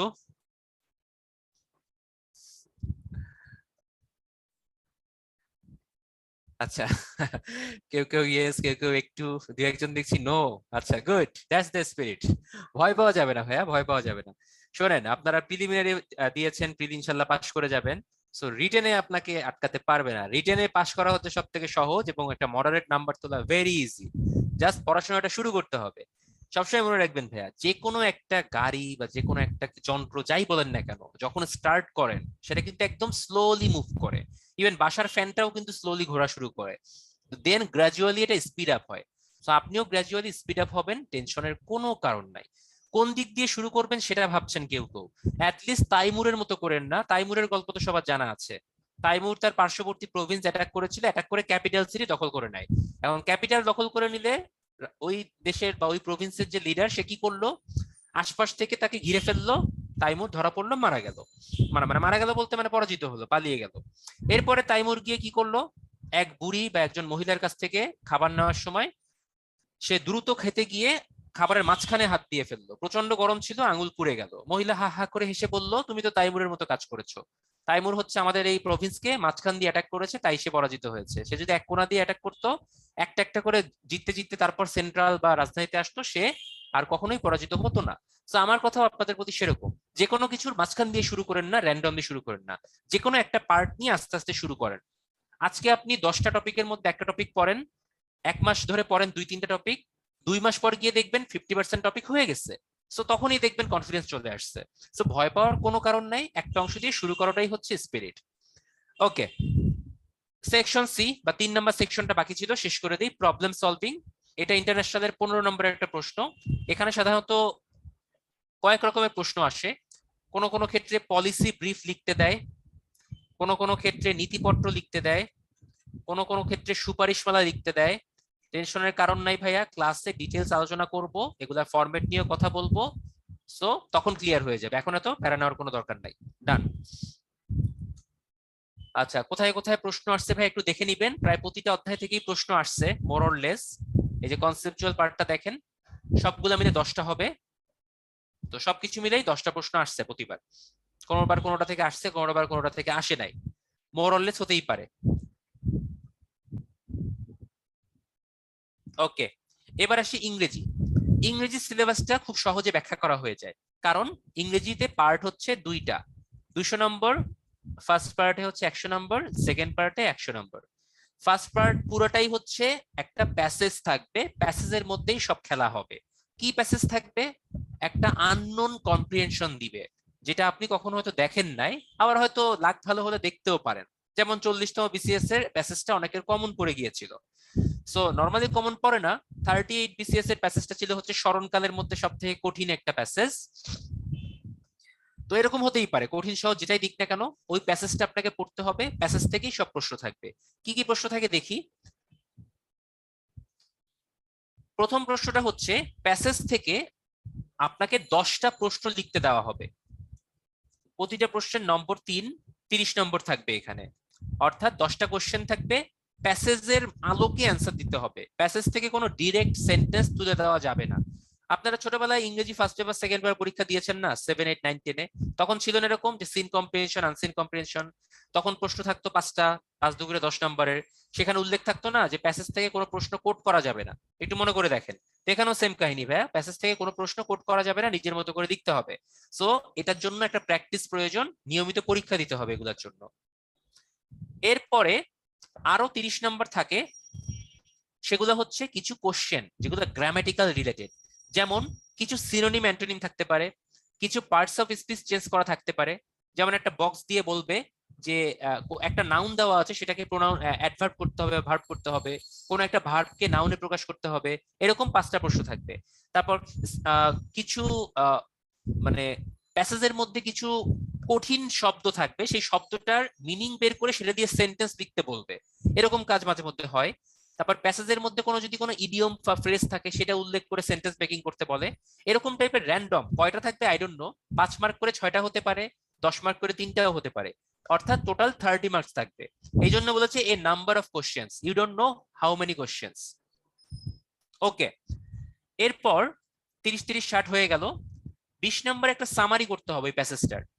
সামারি করবেন আপনি আপনার ওন ওয়ার্ডসে, মেবি ওয়ার্ড লিমিট দেওয়া থাকে 100 ওয়ার্ডের মধ্যে, সো 1 পৃষ্ঠা এনাফ। 100 ওয়ার্ডের মধ্যে সামারি করবেন, বাট প্যাসেজ থেকে কোনো সেন্টেন্স কোট করা যাবে না। সো এটাই হচ্ছে মেইন প্যারা। নর্মালি যে প্রবলেমটা দেখা দেয় সেটা হচ্ছে আপনি যখন কোশ্চেন অ্যান্সার করতে যান তখন পুরো প্যাসেজটাই কিন্তু নিজের মতো করে একবার লিখে ফেলেন, কারণ প্রতিটা কোশ্চেনের অ্যান্সারে নিজের মতো করে সেন্টেন্স দিচ্ছেন। পরে যখন গিয়ে সামারি লিখতে যান তখন ওই সেন্টেন্স গুলোই ঘুরে ফিরে চলে আসে। এই কাজটা করা যাবে না, সামারি লিখতে হবে সম্পূর্ণ নতুন করে আলাদাভাবে। সো এই কারণে প্রচুর মাথা খাটাতে হয়। আপাত দৃষ্টিতে দেখতে মনে হচ্ছে এ তো সহজ, প্যাসেজ দিয়ে লিখে ফেলবো, বাট লিখতে গিয়ে ফেস করবেন যে জিনিসগুলো কতটা ক্রিটিক্যাল।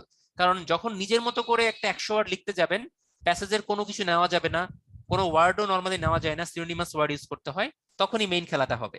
সো এটার জন্য প্রচুর প্র্যাকটিস এবং প্রচুর এক্সাম প্রয়োজন। Last 20 numbers, letter to the editorial, অর্থাৎ সম্পাদকের কাছে চিঠি।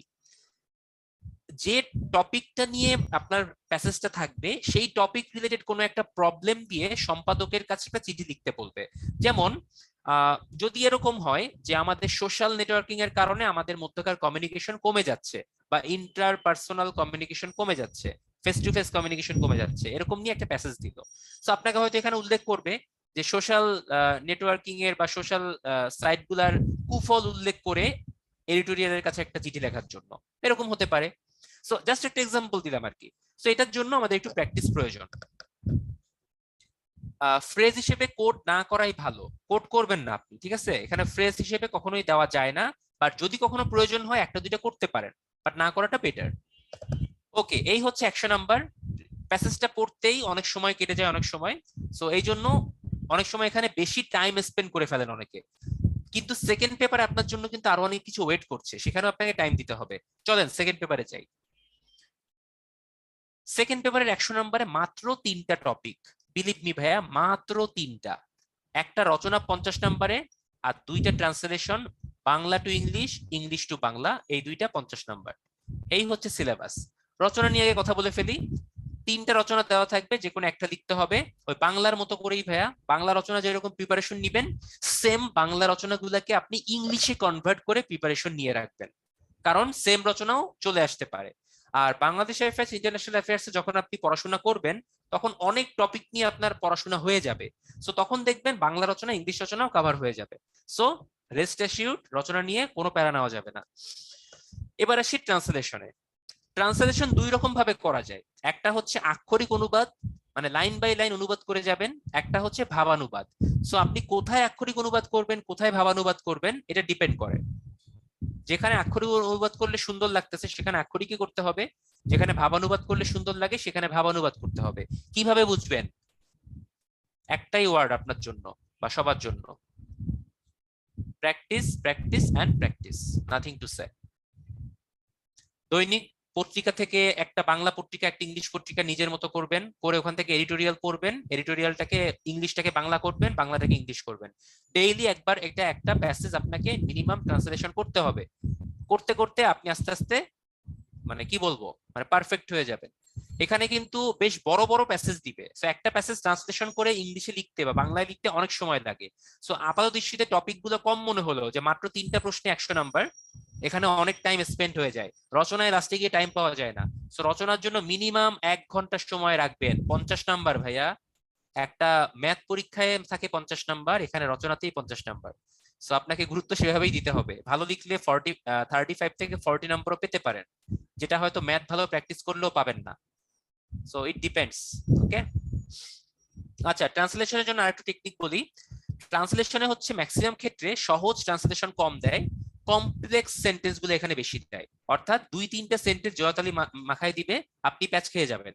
সো এই প্যাচ খুলতে পারে একমাত্র একটা জিনিস, সেটা হচ্ছে প্র্যাকটিস। সাধারণত নিউজ পেপারের এডিটোরিয়াল গুলো একটু কমপ্লেক্স সেন্টেন্সে লেখে, বা ভালো আর্টিকেল বা অনলাইনে যেসব ভালো ভালো প্যাসেজ পাওয়া যায় আপনি সার্চ দিলে পাবেন, বা একটু যারা কমপ্লেক্স সেন্টেন্সে লেখেন সেই আর্টিকেল গুলো প্র্যাকটিস করলে আপনার জন্য বেটার হবে। সো ট্রান্সলেশনের জন্য বই টইও পাওয়া যায়, চাইলে কিনতে পারেন। সম্পাদকীয়র জন্য বই পাওয়া যায়, কিনতে পারেন। সাথে আমাদের বই তো আছেই। It's up to you. কোনো কিছুকেই আমি এমফাসাইজ দিব না বা কিনতে নিরুৎসাহিত করব না, কারণ প্রস্তুতি শেষ নাই, আপনি চাইলে কিনতে পারেন। ওকে, ইংরেজি নিয়ে কোনো কনফিউশন, কোনো প্রশ্ন?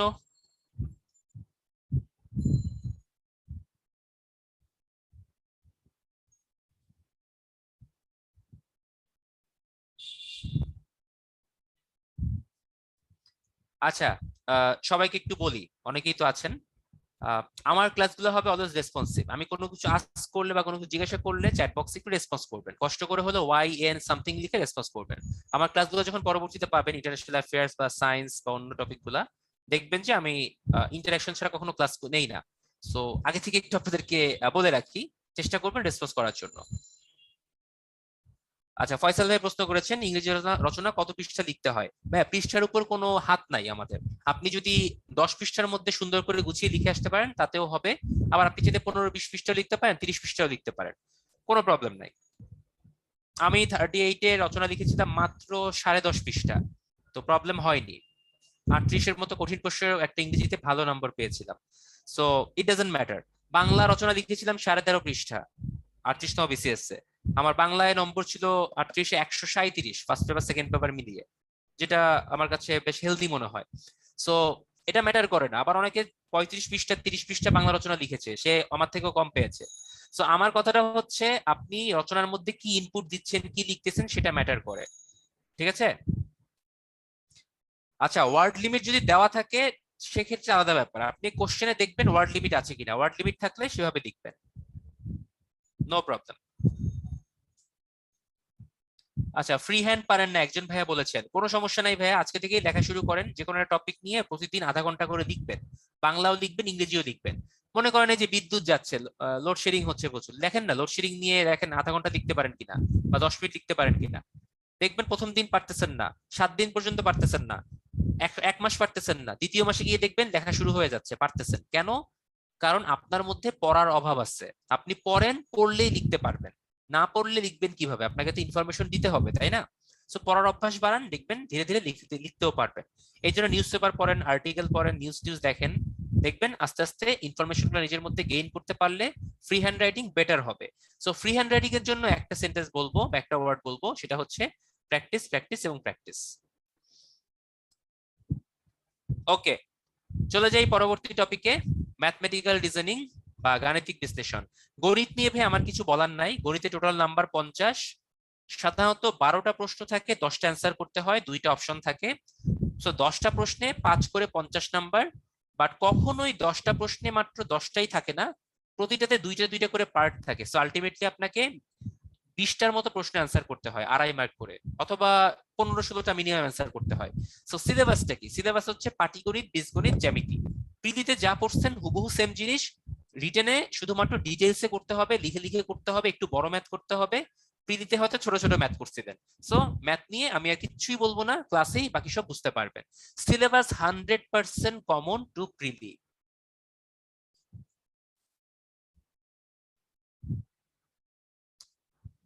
কোনো অ্যান্সার লেখার সময় মাথা ব্ল্যাঙ্ক লাগে।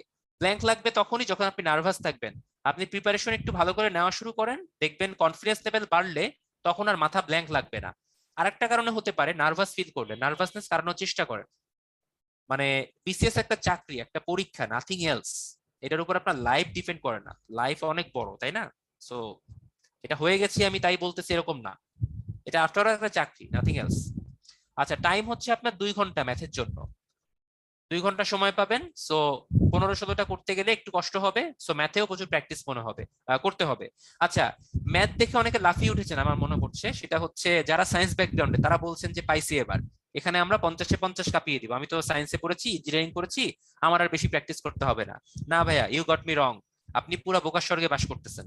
সায়েন্স ব্যাকগ্রাউন্ডের, ইঞ্জিনিয়ারিং ব্যাকগ্রাউন্ডের এক ছেলে 38তম বিসিএস এ ম্যাথে মাত্র 28 পেয়েছে, আমার এক্স কলিগ, রুয়েটে পড়াশোনা করেছে, তারপরও 28 পেয়েছে মাত্র। তো উনি কি দোষ করলো? দোষ করেছে একটাই, সেটা হচ্ছে উনি প্র্যাকটিস করেন নাই, ওভার এস্টিমেট করেছেন নিজেকে। সো ওভার এস্টিমেট করা যাবে না, ওভার কনফিডেন্স রাখা যাবে না, প্র্যাকটিস করতে হবে। বর্তমানে রিটেন পরীক্ষায় যেসব ম্যাথ দেয় তাতে আপনি সায়েন্স ব্যাকগ্রাউন্ডের হলেও আপনাকে প্র্যাকটিস করতেই হবে, না করে যাওয়া পসিবল না। সো সবাই ভালো করে প্র্যাকটিস করবেন, রিকোয়েস্ট থাকবে। কোনো প্রোগ্রামেবল ক্যালকুলেটর ইউজ করা যাবে না। নন প্রোগ্রামেবল একটা ক্যালকুলেটর দেওয়া হবে আপনাকে, যেটাতে কোনো প্রোগ্রাম থাকবে না, নর্মাল একটা গাণিতিক calculator. FX991 MS never use করা যাচ্ছে না। ইংলিশ হার্ড লাগে কারো কারো, ভাইয়া প্র্যাকটিস করেন, সময় দেন, ইনশাল্লাহ হয়ে যাবে, চেষ্টা করেন। যেটা হার্ড লাগে ওটাতে তো সময় বেশি দিতে হয়। ইয়েস, গণিতের জন্য SSC higher math, general math মোটামুটি পড়লে হয়, বাট ইন্টারমিডিয়েটের একটা বই লাগে, ওটা আমরা ক্লাসে আলোচনা করে দিব, এখনই প্যারা নিয়েন না, ওটা ক্লাসেই কথা হবে ইনশাল্লাহ।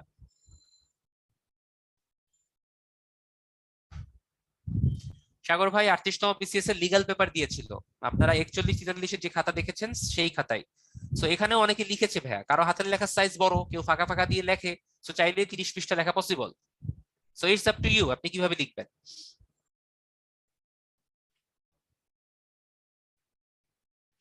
আচ্ছা, কেউ কেউ বলেছেন এত প্র্যাকটিসের টাইম কখন পাবেন। আচ্ছা, এটাই তো খেলা ভাইয়া, আপনাকে সময় বের করতে হবে। রিটেনের প্রিপারেশনটা আটগাট বেঁধে কষ্ট করে নিতে হবে। কারণ মনে রাখবেন ভাইয়া, রিটেনের নাম্বারটাই তো মেইনলি আপনাকে ক্যারিয়ার সিলেকশনের জন্য হেল্প করবে। সো এই জায়গাটায় যদি আপনি এফোর্ট না দেন, কোথায় দিবেন বলেন। রিটেন পড়ে ফেললে ভাইভাতে ওই রিটেনের প্রিপারেশন নিয়ে ভাইবার প্রিপারেশন হয়ে যায়। সো মেইন পড়াশোনাটা করতে হয় হচ্ছে রিটেনে। সো এইটাই ভালো করে পড়তে হবে আপনাকে, আপনার লাইফ চেঞ্জ করবে এইটাই, যদি এখানে ভালো করে এফোর্ট দেন। সো প্র্যাকটিসের সময় কিভাবে পাবো, কিভাবে করব, এটা ভাই আপনার উপর, আপনাকে বের করে নিতে হবে। হাতের লেখা খারাপ হলে ইম্প্যাক্ট পড়তে পারে, বাট চেষ্টা করবেন হাতের লেখা একটু মডারেট রাখার জন্য। আপনাকে একদম সুন্দর মুক্তাক্ষর বা এরকম লিখ করতে হবে না, অ্যাটলিস্ট হাতের লেখাটা যেন এমন হয় টিচার পড়তে পারে, পড়তে পারলেই হবে। আর কাটাকাটি কমায় দেন, কাটাকাটি কমাইলে খাতার সৌন্দর্য এমনিই বেড়ে যায়। ফ্র্যাকশনাল নাম্বার পূর্ণ সংখ্যা ধরে কিনা আই ডোন্ট নো, এটা আমি আইডিয়া নাই, ধরতেও পারে নাও ধরতে পারে। হ্যাঁ আদনান ভাই, ক্যালকুলেটর ইউজ করতে দিবে, একটা নন সায়েন্টিফিক একটা ক্যালকুলেটর দেওয়া হবে শুধুমাত্র ম্যাথ পরীক্ষার জন্য।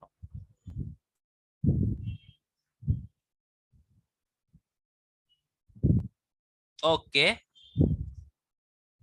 রিটেন স্পিড স্লো কিভাবে বাড়াবেন ভাইয়া, ওই যে বললাম প্র্যাকটিস। আপনি না লিখে কিভাবে স্পিড বাড়াবেন বলেন, সেটা তো একটা কমন প্রশ্ন। আপনি যদি না লিখে বসে থাকেন, হাতের লেখার স্পিড আপনি বাড়বে না, আপনাকে প্র্যাকটিস করতে হবে। ক্রিকেটার, ফুটবলাররা কি করে, প্র্যাকটিসের মাধ্যমে তাদের স্পিড বাড়ায়, রানের স্পিড বাড়ায়, আপনাকেও স্পিড বাড়াতে হবে লিখে লিখে। সো লেখার কোনো বিকল্প নাই। দৈনিক আধা ঘন্টা সময় রাখবেন লেখার জন্য, এবং ওই লেখাটা লিখবেন খুব ফাস্ট। এখন আধা ঘন্টা সময় আপনি যদি বের করতে না পারেন, এটা আপনার ব্যর্থতা। যদি ঘুমাতে যান, আধা ঘন্টা পর ঘুমাতে যান, আধা ঘন্টা কিছুটা লিখে তারপর ঘুমাতে যান, দেখবেন আস্তে আস্তে কাজে দিবে।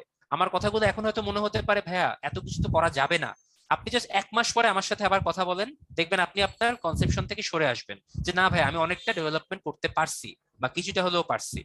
তো আজকে থেকে শুরু করেন এই জিনিসগুলা। ট্রান্সলেশন ডেইলি করবেন, ম্যাথ একটু ডেইলি একটা দুইটা করবেন, বীজগণিত হোক, পাটিগণিত হোক, জ্যামিতি হোক। তারপর ফ্রি হ্যান্ড রাইটিং ডেইলি আধা ঘন্টা লেখার চেষ্টা করবেন, বোথ বাংলা এন্ড ইংলিশ। এবং লিখবেন হচ্ছে স্পিডে, আস্তে আস্তে না, তাড়াতাড়ি লেখার চেষ্টা করবেন যেন হাতের লেখাটা ফাস্ট হয়। তো ধীরে ধীরে করেন, আমাদের উত্তরণের সাথে থেকে পরীক্ষাগুলো দেন, আস্তে আস্তে ডেভেলপমেন্ট আপনি নিজেই টের পাবেন। ওকে, আমরা চলে যাই হচ্ছে পরবর্তী টপিক, সেটা হচ্ছে আপনার মানসিক দক্ষতা। মানসিক দক্ষতা সিলেবাসটা ভাই আসলে এটাও সেম। প্রিলিতে আপনারা 15 মার্কের জন্য মানসিক দক্ষতা পড়েছিলেন, তো একটা কাজ করেন, 15 মার্ককে এক্সপ্যান্ড করে 50 করে ফেলেন, হয়ে গেল রিটেনের মানসিক দক্ষতা। বুঝতে পারছেন কিছু? কিচ্ছু নতুন না ভাইয়া, যা পড়ছেন তাই, এখানে নতুন করে কিচ্ছু পড়া লাগে না, জাস্ট প্রিলির পড়াশোনাটা রিভাইজ দিবেন। আর আমাদের প্রিপারেশন বুক এটার জন্য যেটা আছে, এটা মোর দ্যান এনাফ ভাইয়া। আমাদের এই প্রিপারেশন বুকটা শুধু সলভ করে যান বা মাঝে মধ্যে প্র্যাকটিস করে যান, আর কিচ্ছু লাগবে না, বিলিভ মি। ওকে, মানসিক দক্ষতা নিয়ে কোনো প্রশ্ন? আচ্ছা, কয়েকটা প্রশ্ন আসতে পারে, আগে থেকেই বলি, এটা এমসিকিউ বেসড হবে, এটার জন্য ওএমআর শিট দেওয়া হবে। 50টা প্রশ্ন, এটার জন্য পূর্ণমান সময় হচ্ছে 50 মিনিট। আমার টাইমটা খেয়াল নাই ভাইয়া, 50 মিনিট নাকি 1 ঘন্টা ছিল, 1 ঘন্টা মনে হয়, সরি, মনে হয় 1 ঘন্টা ছিল। আচ্ছা, এখানে নেগেটিভ নাম্বারিং আছে, আপনি ভুল করলে প্রতিটা প্রশ্নের জন্য হাফ নাম্বার কাটা যাবে। বাট প্রিলিমিনারিতে হাফ নাম্বার যেরকম ইম্প্যাক্ট ফেলে, রিটেনে হাফ নাম্বার খুব একটা ইম্প্যাক্ট ফেলে না। সো চাইলেই এটা মানে চেষ্টা করবেন অ্যাটলিস্ট 45টা 47টা 48টা দাগানোর, একান্ত না পারলে 2-3টা ফাঁকা রাখবেন। বাট এখানে 50টার মধ্যে 30টা দাগাবো 20টা ফাঁকা রেখে আসবো, এই কাজ করেন না। 50-50 হলেও দাগাই দিয়ে আসেন, আল্লাহ ভরসা। ওকে, দেখেন কি কি আছে মেন্টাল অ্যাবিলিটিতে। এই দেখেন প্রিলিজ সিলেবাস হুবহু সেম জিনিস। রক্তের সম্পর্ক নির্ণয়, সাদৃশ্য বৈসাদৃশ্য সিদ্ধান্ত গ্রহণ, ঘড়ি বিষয়ক অভিজ্ঞতা, বার তারিখ নির্ণয়, নৌকা নদী নৌকা শতকরা, জ্যামিতিক সমস্যা। ওকে বুঝতে আপু, মেন্টাল অ্যাবিলিটি আসলে মজার জিনিস পারলে। আচ্ছা দেখেন বানান শনাক্তকরণ, সিনোনিম অ্যান্টোনিম, স্পেলিং, দর্পণের প্রতিবিম্ব, সরল যন্ত্র, স্থানাঙ্ক ব্যবস্থা, চিত্র গণনা, সব প্রিলিজ জিনিসপত্র। অনুক্রম নির্ণয়, ধারার সমষ্টি, অনুপাত, বর্গমূল, সংখ্যার ধারণা, যৌক্তিক অবস্থান নির্ণয়, ব্যাস এগুলাই, নাথিং এলস। এই হচ্ছে আপনার টোটাল 900 নাম্বার। 900 নম্বরের পরীক্ষা হবে, চেষ্টা করতে হবে যত বেশি নম্বর তোলা যায়। ঠিক আছে, এখন আসি রিডিং ম্যাটেরিয়ালসে। আমাদের ফার্স্ট পার্ট হয়ে গেছে আজকে ক্লাসে, এখন ছোট্ট একটা পার্ট আছে রিডিং ম্যাটেরিয়ালস নিয়ে একটু কথা বলবো। আচ্ছা লাস্ট লাস্ট কথাবার্তা সেটা হচ্ছে সিলেবাস নিয়ে কারো কোনো কনফিউশন আছে কিনা? আমরা কি সিলেবাসটা বুঝতে পারছি? যে কোনো একটা যুদ্ধে যেতে গেলে অপোনেন্ট সম্পর্কে ভালো আইডিয়া নিতে হয়। সো আমাদের যুদ্ধ হচ্ছে বিসিএস, সো অপোনেন্ট হচ্ছে আমাদের সাবজেক্ট গুলা। তো সাবজেক্ট গুলো সম্পর্কে একটা ভালো ডিসকাস আমরা করেছি কিনা? আচ্ছা হয়েছে। সায়েন্স বাকি আছে, হ্যাঁ ভাইয়া সায়েন্সটা বাকি আছে, আমি বলছি দাঁড়ান, নো প্রবলেম। বাকিগুলো মোটামুটি আমরা ক্লিয়ার হয়েছি। এবার আসি বিজ্ঞানের ব্যাপারে। বিজ্ঞানের ব্যাপারে আমি আসলে একটু কম বলবো, তার কারণটা হচ্ছে বিজ্ঞানের সিলেবাসটাও হচ্ছে প্রিলিজ সিলেবাস, নাথিং এলস। খেয়াল করেন আমি একটা একটা করে যাই। টেকনিক্যাল নিয়ে কিছু বলার নাই, টেকনিক্যালের সাবজেক্ট আছে আপনার মিনিমাম 25 থেকে 30টা। কি বলবো বলেন, আপনার সাবজেক্ট আপনাকেই পড়তে হবে। সিলেবাস দেখেন, সিলেবাস দেখে দেখে প্রিপারেশন নিতে হবে। বলছি ভাইয়া, মুজাহিদ ভাই একটু ওয়েট করেন, আমি বলছি, সায়েন্সটা শেষ করে নিই। দেখেন আলো পড়েছিলাম আমরা প্রিলিতে, সেই আলো নিয়ে এখানে কথাবার্তা আছে, বাট আলোর টপিক গুলো একটু ডিটেলসে আছে। প্রিলিতে হয়তো এমসিকিউ পড়েছিলেন, এখানে একটু লিখে লিখে পড়তে হবে। আমাদের ক্লাসগুলো ফলো করবেন, নাথিং এলস, আর কিছু লাগবে না। শব্দ পড়েছিলাম, এখানেও শব্দ আছে বাট ডিটেলসে। চৌম্বকত্ব পড়েছিলাম প্রিলিতে, লবণ ক্ষার পড়েছিলাম, অ্যাসিড পড়েছিলাম সেম, পানি পড়েছিলাম, পলিমার পড়েছিলাম সেম, বাট ডিটেলসে। বারবার বলতেছি টপিকগুলো একটু বড় আর কি। বায়ুমণ্ডল পড়েছিলাম ভূগোলে, সেই জিনিসটা। খাদ্য ও পুষ্টি পড়েছিলাম সেম, বায়োটেকনোলজি, জিন প্রযুক্তি, ডায়াবেটিস, স্বাস্থ্য কেয়ার সেম, নাথিং এলস। এটা হচ্ছে ম্যাথ সায়েন্সের 60 নাম্বার। এবার আসি কম্পিউটার টেকনোলজি 25 নাম্বার। প্রিলিজ সিলেবাস হুবহু। প্রিলিতে কম্পিউটার আর্কিটেকচার পড়েছিলাম, ইনফরমেশন টেকনোলজি পড়েছিলাম, এখানেও সেম জিনিস, কোনো কিছুই বাদ নাই। শুধুমাত্র হচ্ছে লিখিত আকারে পড়তে হবে। ক্লাসগুলো ফলো করেন, পেয়ে যাবেন। আমাদের প্রিপারেশন বুকটা ফলো করলে হবে। চাইলে আরো কিছু বই পড়বো আমরা একটু পরে, রিডিং ম্যাটেরিয়ালসে সেই বইগুলোর নাম লিখে দিব। ইলেকট্রিক্যাল টেকনোলজি, এই অংশটা আপনাদের জন্য একটু নতুন হতে পারে। যেমন খেয়াল করেন আমরা ওহমের সূত্র প্রিলিতে পড়েছিলাম, আমরা মোটর জেনারেটর ট্রান্সফরমার প্রিলিতে পড়েছিলাম যে কোনটা কোন কাজ করে, এরকম কয়েকটা জিনিস পড়েছিলাম। বাট এখানে অনেকগুলো নিউ টপিক আছে। এই নিউ টপিক গুলো থেকে হাতে গোনা কিছু প্রশ্ন আসে, ম্যাক্সিমাম হচ্ছে প্রিভিয়াস ইয়ারের কোশ্চেন ফলো করা হয়। সো আমরা যখন এখানে ক্লাসগুলো নিব, আমরা ওইভাবেই আপনাদেরকে পড়াবো। সো টেনশনের কারণ নাই, এখানে সাজেশন বেসড পড়াশোনা পসিবল। আমরা এখান থেকে একটু সাজেশনও দিব। ওকে, যেহেতু নতুন টপিক আছে এখানে। রিটেনে নেগেটিভ মার্কিং আছে, তানিয়া আপু একটা ভালো প্রশ্ন করেছেন। প্রতি 3টা বানান ভুল করলে আপনার 1 নম্বর কেটে নেওয়া হবে। বানান ভুল যদি করেন, প্রতি 3টা বানান ভুলে আপনার 1 নম্বর কাটা হবে। সো বানান ভুলের দিকে খেয়াল রাখতে হবে।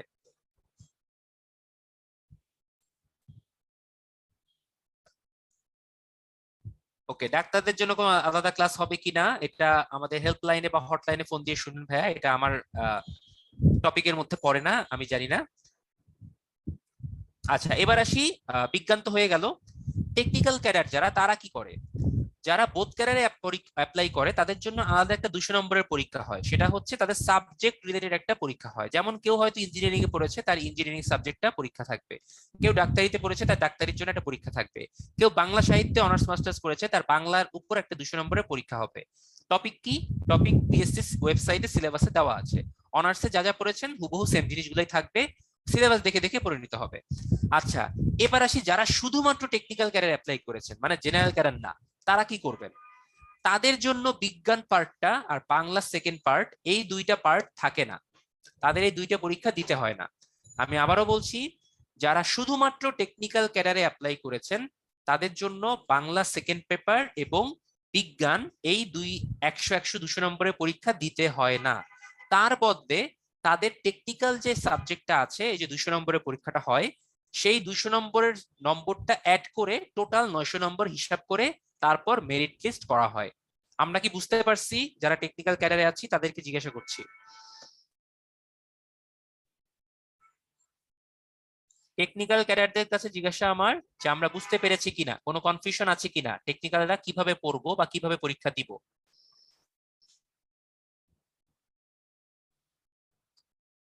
ওকে, সো আপনাদের জন্য বাংলা সেকেন্ড পেপার এবং বিজ্ঞান মাফ, তার বদলে আপনাদের টেকনিক্যাল সাবজেক্টটা অ্যাড হবে, এই আর কি। সো এই গেল general cadre, both cadre, technical cadre, তিনটা পার্টের যাবতীয় সিলেবাস আলোচনা। এখন আমরা আসি তো রিটেন ম্যাটেরিয়ালস নিয়ে কথা বলি।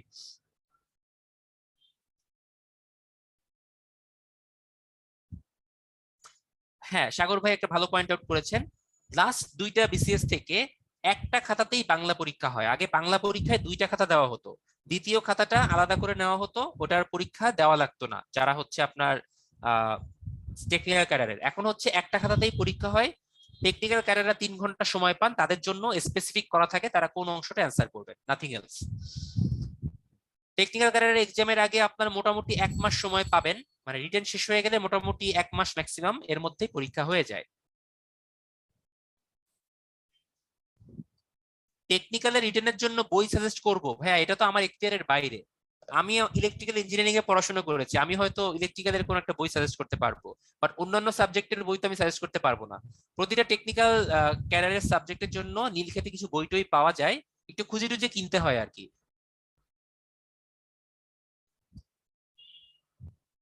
ইলিয়াস ভাই, আপনার প্রশ্নটা কমপ্লিট না। টেকনিক্যাল সাবজেক্টে যদি কেউ ফেল করে তখন কি হবে? এটা কি যে টেকনিক্যালে অ্যাপ্লাই করেছে সে, নাকি বোথ ক্যারিয়ারে অ্যাপ্লাই করেছে সে? একটু উল্লেখ করবেন। যদি আপনি বোথ ক্যারিয়ারে অ্যাপ্লাই করেন বা টেকনিক্যালে ফেল করেন, নো প্রবলেম, আপনার জেনারেল ক্যারিয়ারটা হিসাব করা হবে। বাট আপনি যদি টেকনিক্যাল ক্যাডারে অ্যাপ্লাই করেন এবং টেকনিক্যালে ফেল করেন, সেক্ষেত্রে আপনি অবশ্যই ফেল করেছেন ধরে নেওয়া হবে।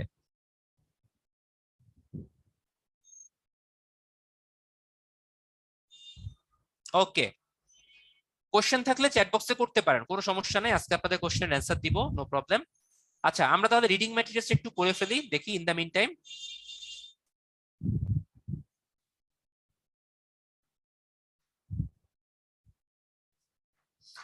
আচ্ছা, আমাদের উত্তরণ থেকে আপনারা রিডিং ম্যাটেরিয়ালস হিসেবে আপনার 15টা বই পাচ্ছেন। 15টা বইয়ের মধ্যে আমি একটু বাংলা বলেই, বাংলায় 2টা বই পাবেন, পার্ট ভাগ করা আছে, সাহিত্য ভাষা নিয়ে একটা, আর একটা মনে হয় লিখিত নিয়ে আর একটা। সো 2টা পার্টে 2টা বই পাচ্ছেন। ইংরেজির মধ্যে আপনার 2টা পার্ট আছে, একটা হচ্ছে পার্ট এ, একটা হচ্ছে পার্ট বি, মানে প্যাসেজ নিয়ে একটা বই, ট্রান্সলেশন রচনা নিয়ে আর একটা বই। এরপরে বাংলাদেশ অ্যাফেয়ার্স আপনি 2টা বই পাচ্ছেন। 2টা বই এই কারণে 2টা পার্টে ভাগ করা হয়েছে 200 নম্বরের টোটাল সিলেবাসটা। ইন্টারন্যাশনাল অ্যাফেয়ার্স আপনি 2টা বই পাচ্ছেন, সেকশন এ এবং সি নিয়ে একটা, আর সেকশন বি নিয়ে একটা, ঠিক আছে। এরপরে আপনি ম্যাথের জন্য একটা বই পাচ্ছেন, খুবই একটু মোটাসোটা বই, এবং এখানে অনেক ম্যাথ আছে, প্রতিটা টপিক ওয়াইজ আলোচনা করা আছে। ম্যাথের জন্য মোটামুটি এই বইটা পড়লে আর কিছু পড়তে হয় না। মেন্টাল অ্যাবিলিটির জন্য একটা বই পাচ্ছেন, আগেই বলেছি, মোর দ্যান এনাফ, আর কিছু দরকার হয় না। এরপর আপনি পাচ্ছেন হচ্ছে, আর কি আছে, কোনো কিছু বাদ গেল? সায়েন্স। সায়েন্সের জন্য আপনি 2টা বই পাবেন, একটা হচ্ছে পার্ট এ এর জন্য, আর একটা হচ্ছে পার্ট বি সি এর জন্য। ওকে, এরপরে এই বইগুলো বাদ দিলে টোটাল কয়টা বই হলো দেখেন? 12টা বই হয়েছে। আমাদের আরো 3টা বই আছে। 3টা বইয়ের মধ্যে একটা হচ্ছে কোশ্চেন ব্যাংক, অর্থাৎ আপনি প্রিভিয়াস ইয়ারের কোশ্চেন না দেখলে তো আইডিয়া পাবেন না। তো আপনাকে একটা প্রশ্ন ব্যাংক দেওয়া হবে, প্রশ্ন দেখবেন, অ্যানালাইসিস করবেন, সেই অনুযায়ী প্রস্তুতি নেবেন। নাম্বার 2 হচ্ছে আপনি একটা ম্যাপের বই পাবেন, সেটা হচ্ছে বাংলাদেশের একটা ম্যাপ, শুধুমাত্র ম্যাপ না কিন্তু ম্যাপের বই, অর্থাৎ প্রতিটা জেলা উপজেলা এখানে আলাদা করে দেওয়ার চেষ্টা করা হয়েছে, 64 ডিস্ট্রিক্ট, প্রতিটা ডিভিশন আলাদা করে বর্ণনা করা আছে। বইটা যথেষ্ট এনরিচড ইনফরমেশন দিয়ে। একটা হচ্ছে ওয়ার্ল্ড ম্যাপ, ওয়ার্ল্ডের সবগুলা কান্ট্রি নিয়ে এখানে আলোচনা করা হচ্ছে, এটাও একটা মোটাসোটা বই। সো ম্যাপ নিয়ে কোনো কনফিউশন থাকবে না, আমাদের বাংলাদেশ অ্যাফেয়ার্স এবং ইন্টারন্যাশনাল অ্যাফেয়ার্স এর জন্য ম্যাপ আঁকতে হবে বা প্র্যাকটিস করতে হবে। সো ম্যাপ প্র্যাকটিসের জন্য এই দুইটা বই খুবই রিসোর্সফুল। আপনি ম্যাপের জন্য এর থেকে বেটার বই মনে হয় পাবেন না। আমি এইটুকু বলতে পারি, অন্য সাবজেক্টের কথাগুলো বলবো না। ম্যাপের জন্য, ম্যাথের জন্য, মেন্টাল অ্যাবিলিটি, ইন্টারন্যাশনাল অ্যাফেয়ার্স এর কনসেপচুয়াল পার্টটা, তারপরে হচ্ছে বাংলা সাহিত্য পার্টটা, এরকম কয়েকটা পার্ট আছে যেগুলোর জন্য মোর দ্যান এনাফ। এখন কথা হচ্ছে, কেউ কেউ জিজ্ঞাসা করছেন যে উত্তরণের বই পড়লে আর কিছু লাগবে কিনা। আচ্ছা ভাইয়া, এখানে ব্যাপারটা হচ্ছে কোনো কিছু 100% কেউ দিতে পারে না, এটা পসিবল না। কারণ পিএসসি নিজেই সিলেবাসের বাইরে থেকে মাঝে মধ্যে উল্টাপাল্টা প্রশ্ন করে। সো কোনো একটা বইয়ের মধ্যে সব থাকবে না, হয়তো 80% 90% থাকবে। সো আমার কথা হচ্ছে, আপনি বইগুলো ফলো করেন, নো প্রবলেম, এর মধ্যে থেকে ইনশাল্লাহ প্রিপারেশন হয়ে যাবে। বাট তারপরও যদি আমাদের অন্য কোনো বই লাগে, সেই বইগুলো আমরা আপনাদের প্রতিটা ক্লাসেই বলে দিব। যেমন আমি আপনাদেরকে এখনই বলতে পারি যে নবম দশম শ্রেণীর যে বোর্ড বইগুলো আছে, সেই বোর্ড বইগুলো কালেক্ট করে রাখবেন সবগুলো টপিকের জন্য। যেমন বাংলাদেশ ও বিশ্ব পরিচয় বইটা রাখবেন। আমি ইন্টারন্যাশনাল অ্যাফেয়ার্স এর জন্য ওরকম বইয়ের নাম বলছি না, আমাদের বইটাই এনাফ। কিন্তু বাংলাদেশের জন্য আরেকটা বইয়ের নাম বলেছিলাম, মোজাম্মেল হক স্যারের পৌরনীতি সুশাসন, এই বইটা কালেক্ট করবেন। বিজ্ঞানের জন্য নবম দশম শ্রেণীর সাধারণ বিজ্ঞান বইটা কালেক্ট করে রাখবেন। তারপরে ভূগোল বইটা কালেক্ট করে রাখবেন। তারপরে আইসিটি বইটা কালেক্ট করে রাখবেন। ওই যে মুজিবুর রহমান স্যারের বই যেটা পড়েছিলেন প্রিলিমিনারিতে, সেই আইসিটি বইটাও কাজে লাগবে আপনার। সো এই বইগুলো মোটামুটি কালেক্ট করে রাখবেন, সাথে উত্তরণের বই। এরপরও যদি আপনার মনে হয় না ভাইয়া আমি আরো বই পড়তে চাই, ইটস আপ টু ইউ ভাইয়া, আমি কাউকে নিরুৎসাহিত করব না। আপনি চাইলে বই কিনতে পারেন, বই পড়তে পারেন, আমরা কোনো কিছুতেই নিরুৎসাহিত করি না। বাট আপনার কাছে মনে হবে যে এট এ টাইম গিয়ে মনে হবে যে আমার সর্বোচ্চ একটা ক্যাপাবিলিটি থাকবে, এর বাইরে কিন্তু আমরা পড়তে পারি না। তো এই বইগুলো আসলে মোর দ্যান এনাফ আমার মতে। আলমগীর ভাই প্রশ্ন করে ফেলেন, কোনো সমস্যা নাই, আমি তো চ্যাট বক্সে দেখছি। হ্যাঁ আদনান ভাই, লেখা যাবে। কোটেশন টোটেশন নিয়ে, এগুলো নিয়ে ভাই আর আমরা পরে আলোচনা করব। মানে এগুলো হচ্ছে এক্সাম স্ট্র্যাটেজি, এগুলো নিয়ে আমাদের ক্লাসেই আমরা আলোচনা করব, যে কোথায় কোন কোটেশন দিব, কোথায় কোন ম্যাপ দিব। আজকে মেইনলি আমরা সিলেবাস আলোচনা করছি আর বই পুস্তক নিয়ে কথা বলছি। ওকে ফয়সাল ভাই, আশা করি অ্যান্সার পেয়ে গেছেন আপনার। কেউ যদি বোথ ক্যারিয়ারে পাস পাস করে কোনো সমস্যা নাই, তাকে প্রথমে জেনারেল ক্যারিয়ারে মেরিট লিস্ট করবে, দেখবে সে সেখানে কোনো ক্যারিয়ার পায় কিনা। যদি না পায় তাহলে সে টেকনিক্যাল ক্যারিয়ার দেখবে সেখানেও পায় কিনা। ব্যাস এরকমই হয় আর কি। 2020-এর এডিশন হলেও চলবে ভাইয়া, নতুন বই হতে হবে এরকম না। মোটামুটি 2018-19-এর পরের বই হলেই চলবে।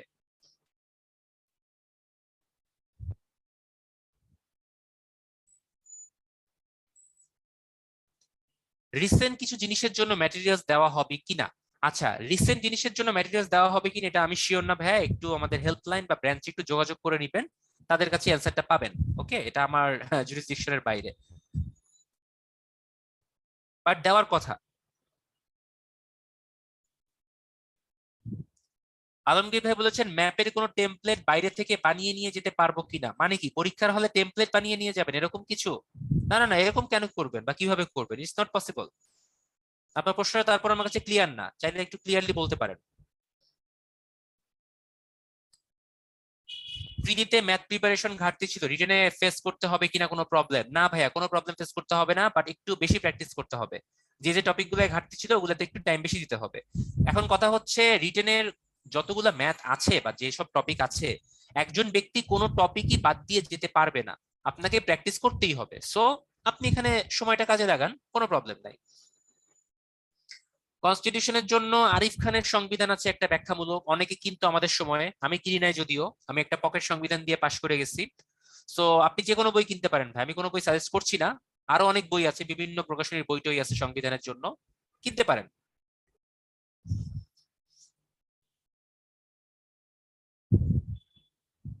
আচ্ছা, আমাদের টোটাল এই রিটেন প্রিপারেশন কোর্সে যে যে জিনিসগুলো থাকছে আপনারা অলরেডি জানেন, তারপর একটু এখানে দেওয়া আছে কতগুলো ক্লাস থাকবে, প্রতিটা ক্লাসের রিপ্লে ভিডিও থাকবে। বাই দ্য ওয়ে একটু বলে নেই, অনেকেই যেহেতু নতুন আমাদের সাথে, এই যে আমি আজকে ক্লাসটা নিলাম, ক্লাসটা শেষ হওয়ার পরে আপনার আইডিতে আপনি যেখান থেকে জয়েন দিয়েছেন সেখানেই দেখবেন পাস্ট ক্লাস নামে একটা অপশন আছে, ওখানে গেলেই আপনি রেকর্ডেড ভিডিওটা পাবেন, সেখান থেকে বারবার রিপ্লে দেখতে পারবেন, কোনো সমস্যা নাই। আমি এখানে যে দাগিয়ে দাগিয়ে ক্লাস নোটটা দেখাচ্ছি, এটার একটা পিডিএফ ফরম্যাট পাবেন, ডাউনলোড করে নিতে পারবেন, নো প্রবলেম। ডেইলি এক্সাম দিতে পারবেন অনলাইনে, ইভ্যালুয়েশন টেস্ট দিতে পারবেন অনলাইন অফলাইন বোথ জায়গায়। সাবজেক্ট টেস্ট, মডেল টেস্ট, প্রতিটা পরীক্ষার পরে মার্কিং দেওয়া হবে, গাইডলাইন লিখে দেওয়া হবে, রেজাল্ট পাবেন এবং বই তো পাবেনই, মোর অর লেস। ওকে, আজকে এ পর্যন্তই। এতক্ষণ সাথে থাকার জন্য সবাইকে অসংখ্য ধন্যবাদ। আপনাদেরকে চেষ্টা করেছি মোটামুটি সিলেবাস এবং রিডিং ম্যাটেরিয়াল সম্পর্কে একটা আইডিয়া দেওয়ার জন্য। তো বিসিএস এর যেহেতু হিউজ সিলেবাস আছে রিটেনে, অনেকে একটু নার্ভাস ফিল করছেন, বাট নো প্রবলেম। বারবার বলছি, ওই তৈমুরের মতোই একটা জায়গা থেকে আমরা শুরু করব, দেখবেন আস্তে আস্তে আমরা সেন্ট্রাল পর্যন্ত চলে যাবো ইনশাল্লাহ, নো প্রবলেম। তো সবার জন্য শুভকামনা থাকবে। একটা প্রশ্ন এসেছে, আমি একটা অ্যান্সার দিয়ে দিচ্ছি। ইংলিশে প্যাসেজ গুলো কিভাবে পড়া যায়? হ্যাঁ, প্যাসেজের মতো করে পড়বেন, বাট অনেকে হচ্ছে প্যাসেজটা রিডিং করতে গিয়ে প্রথমে সময় নষ্ট করে ফেলেন। তো বেটার হচ্ছে প্যাসেজটা একবার চোখ বুলিয়ে যান দ্রুত, যদি মিনিং বুঝতে পারেন তারপরেই কোশ্চেন অ্যান্সারে চলে যান। ওই যে 10টা প্রশ্নের কথা বলেছি। আর যদি দেখেন যে প্যাসেজ পড়তে গিয়ে খুব কঠিন লাগতেছে, তাহলে প্রথমেই প্রশ্নগুলো পড়েন, ওই প্রশ্ন অনুযায়ী প্যাসেজের মধ্যে খুঁজেন, তাহলে দেখবেন আপনার জন্য ইজি হয়ে যাবে। প্রিলির কাটমার্কস নিয়ে ভাইয়া কিছু বলার নাই। প্রিলির কাটমার্কস নিয়ে আমাদের উত্তরণের পক্ষ থেকে কয়েকবারই কথাবার্তা বলেছি, আমরা সেশনও করেছি, সো এখানে আর কিছু বলতে চাচ্ছি না। তো সবার জন্য শুভকামনা। ইনশাল্লাহ রিটেন কোর্সে আপনাদের সাথে আমার মাল্টিপল টাইমস কথা হবে। সেই পর্যন্ত ভালো থাকবেন, সুস্থ থাকবেন। আল্লাহ হাফেজ, শুভরাত্রি, আসসালামু আলাইকুম। জি ভাই, আপনাকে অসংখ্য ধন্যবাদ সুন্দরভাবে ক্লাসটি শেষ করার জন্য। আপনিও ভালো থাকবেন। তো প্রিয় শিক্ষার্থী এবং ভাইয়েরা, আপনাদের উদ্দেশ্যে একটা পোল লঞ্চ করা হয়েছে, কাইন্ডলি আপনারা একটু পার্টিসিপেট করুন। এখন যদি আপনাদের উত্তরণ সম্পর্কিত কোনো কোশ্চেন থেকে থাকে তাহলে জিজ্ঞেস করতে পারেন চ্যাট বক্সে।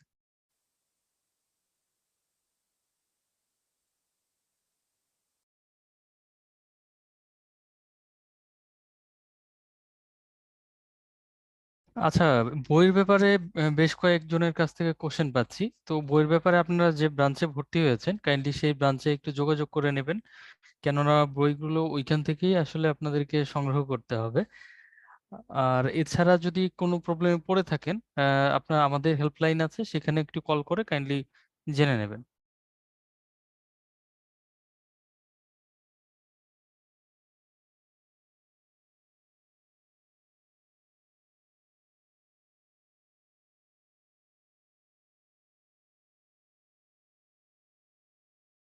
আচ্ছা সামি ভাইয়া, তাহলে আপনি আমাদের হেল্পলাইনে একটু যোগাযোগ করবেন। আমাদের হেল্পলাইনের নাম্বারটা আমাদের ওয়েবসাইটে দেওয়া আছে, কাইন্ডলি ওখানে একটু নক করবেন।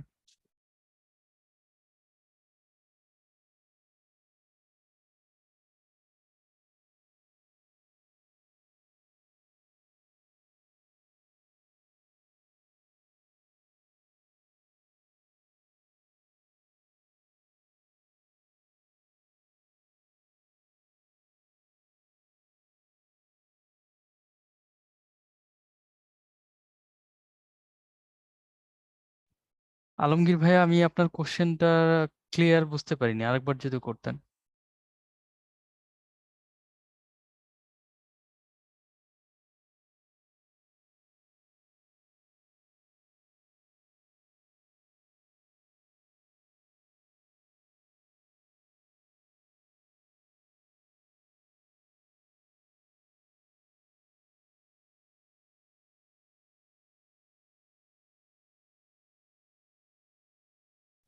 আচ্ছা, একজন জিজ্ঞেস করেছেন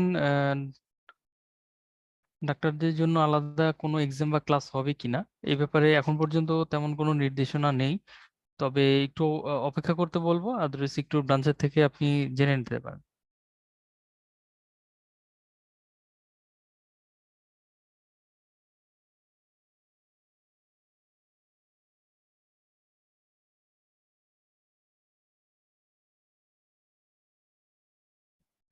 আচ্ছা, আজকে আর তেমন কোনো কোশ্চেন দেখতে পাচ্ছি না।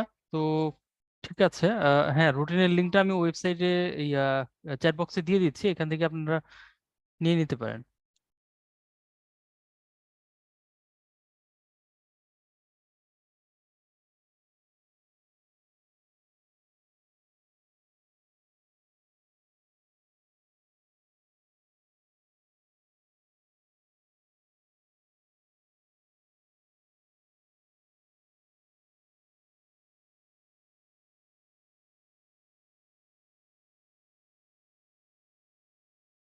আমি চ্যাট বক্সে রুটিনের লিঙ্কটা দিয়ে দিয়েছি আপনাদের সবার উদ্দেশ্যে, কাইন্ডলি এখান থেকে একটু ডাউনলোড করে নেবেন।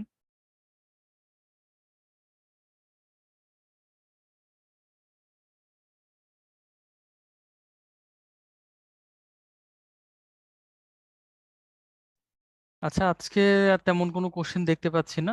আহ, আপনারা ক্লাস শুরু করুন, যদি কোনো প্রবলেম ফেস করেন আমরা তো আছি। আর তাছাড়া আমাদের হেল্পলাইনেও আপনারা কন্ট্যাক্ট করে হেল্প পাবেন, অসুবিধার কিছু নাই। তাছাড়া নিজ নিজ ব্রাঞ্চে যোগাযোগ করেও আপনাদের কোনো প্রবলেম থাকলে সেটা সলিউশন করে নিতে পারবেন আশা করছি।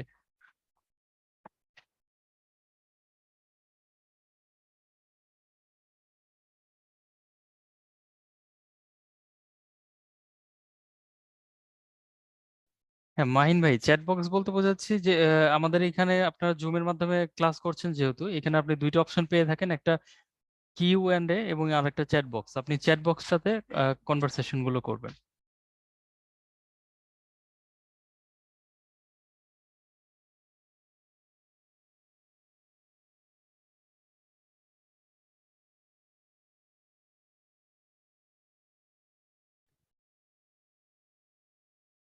ওকে ফাইন, তাহলে আজকের মতো আমরা ক্লাসটা এখানেই শেষ করছি। আপনারা সবাই ভালো থাকুন, সুস্থ থাকবেন।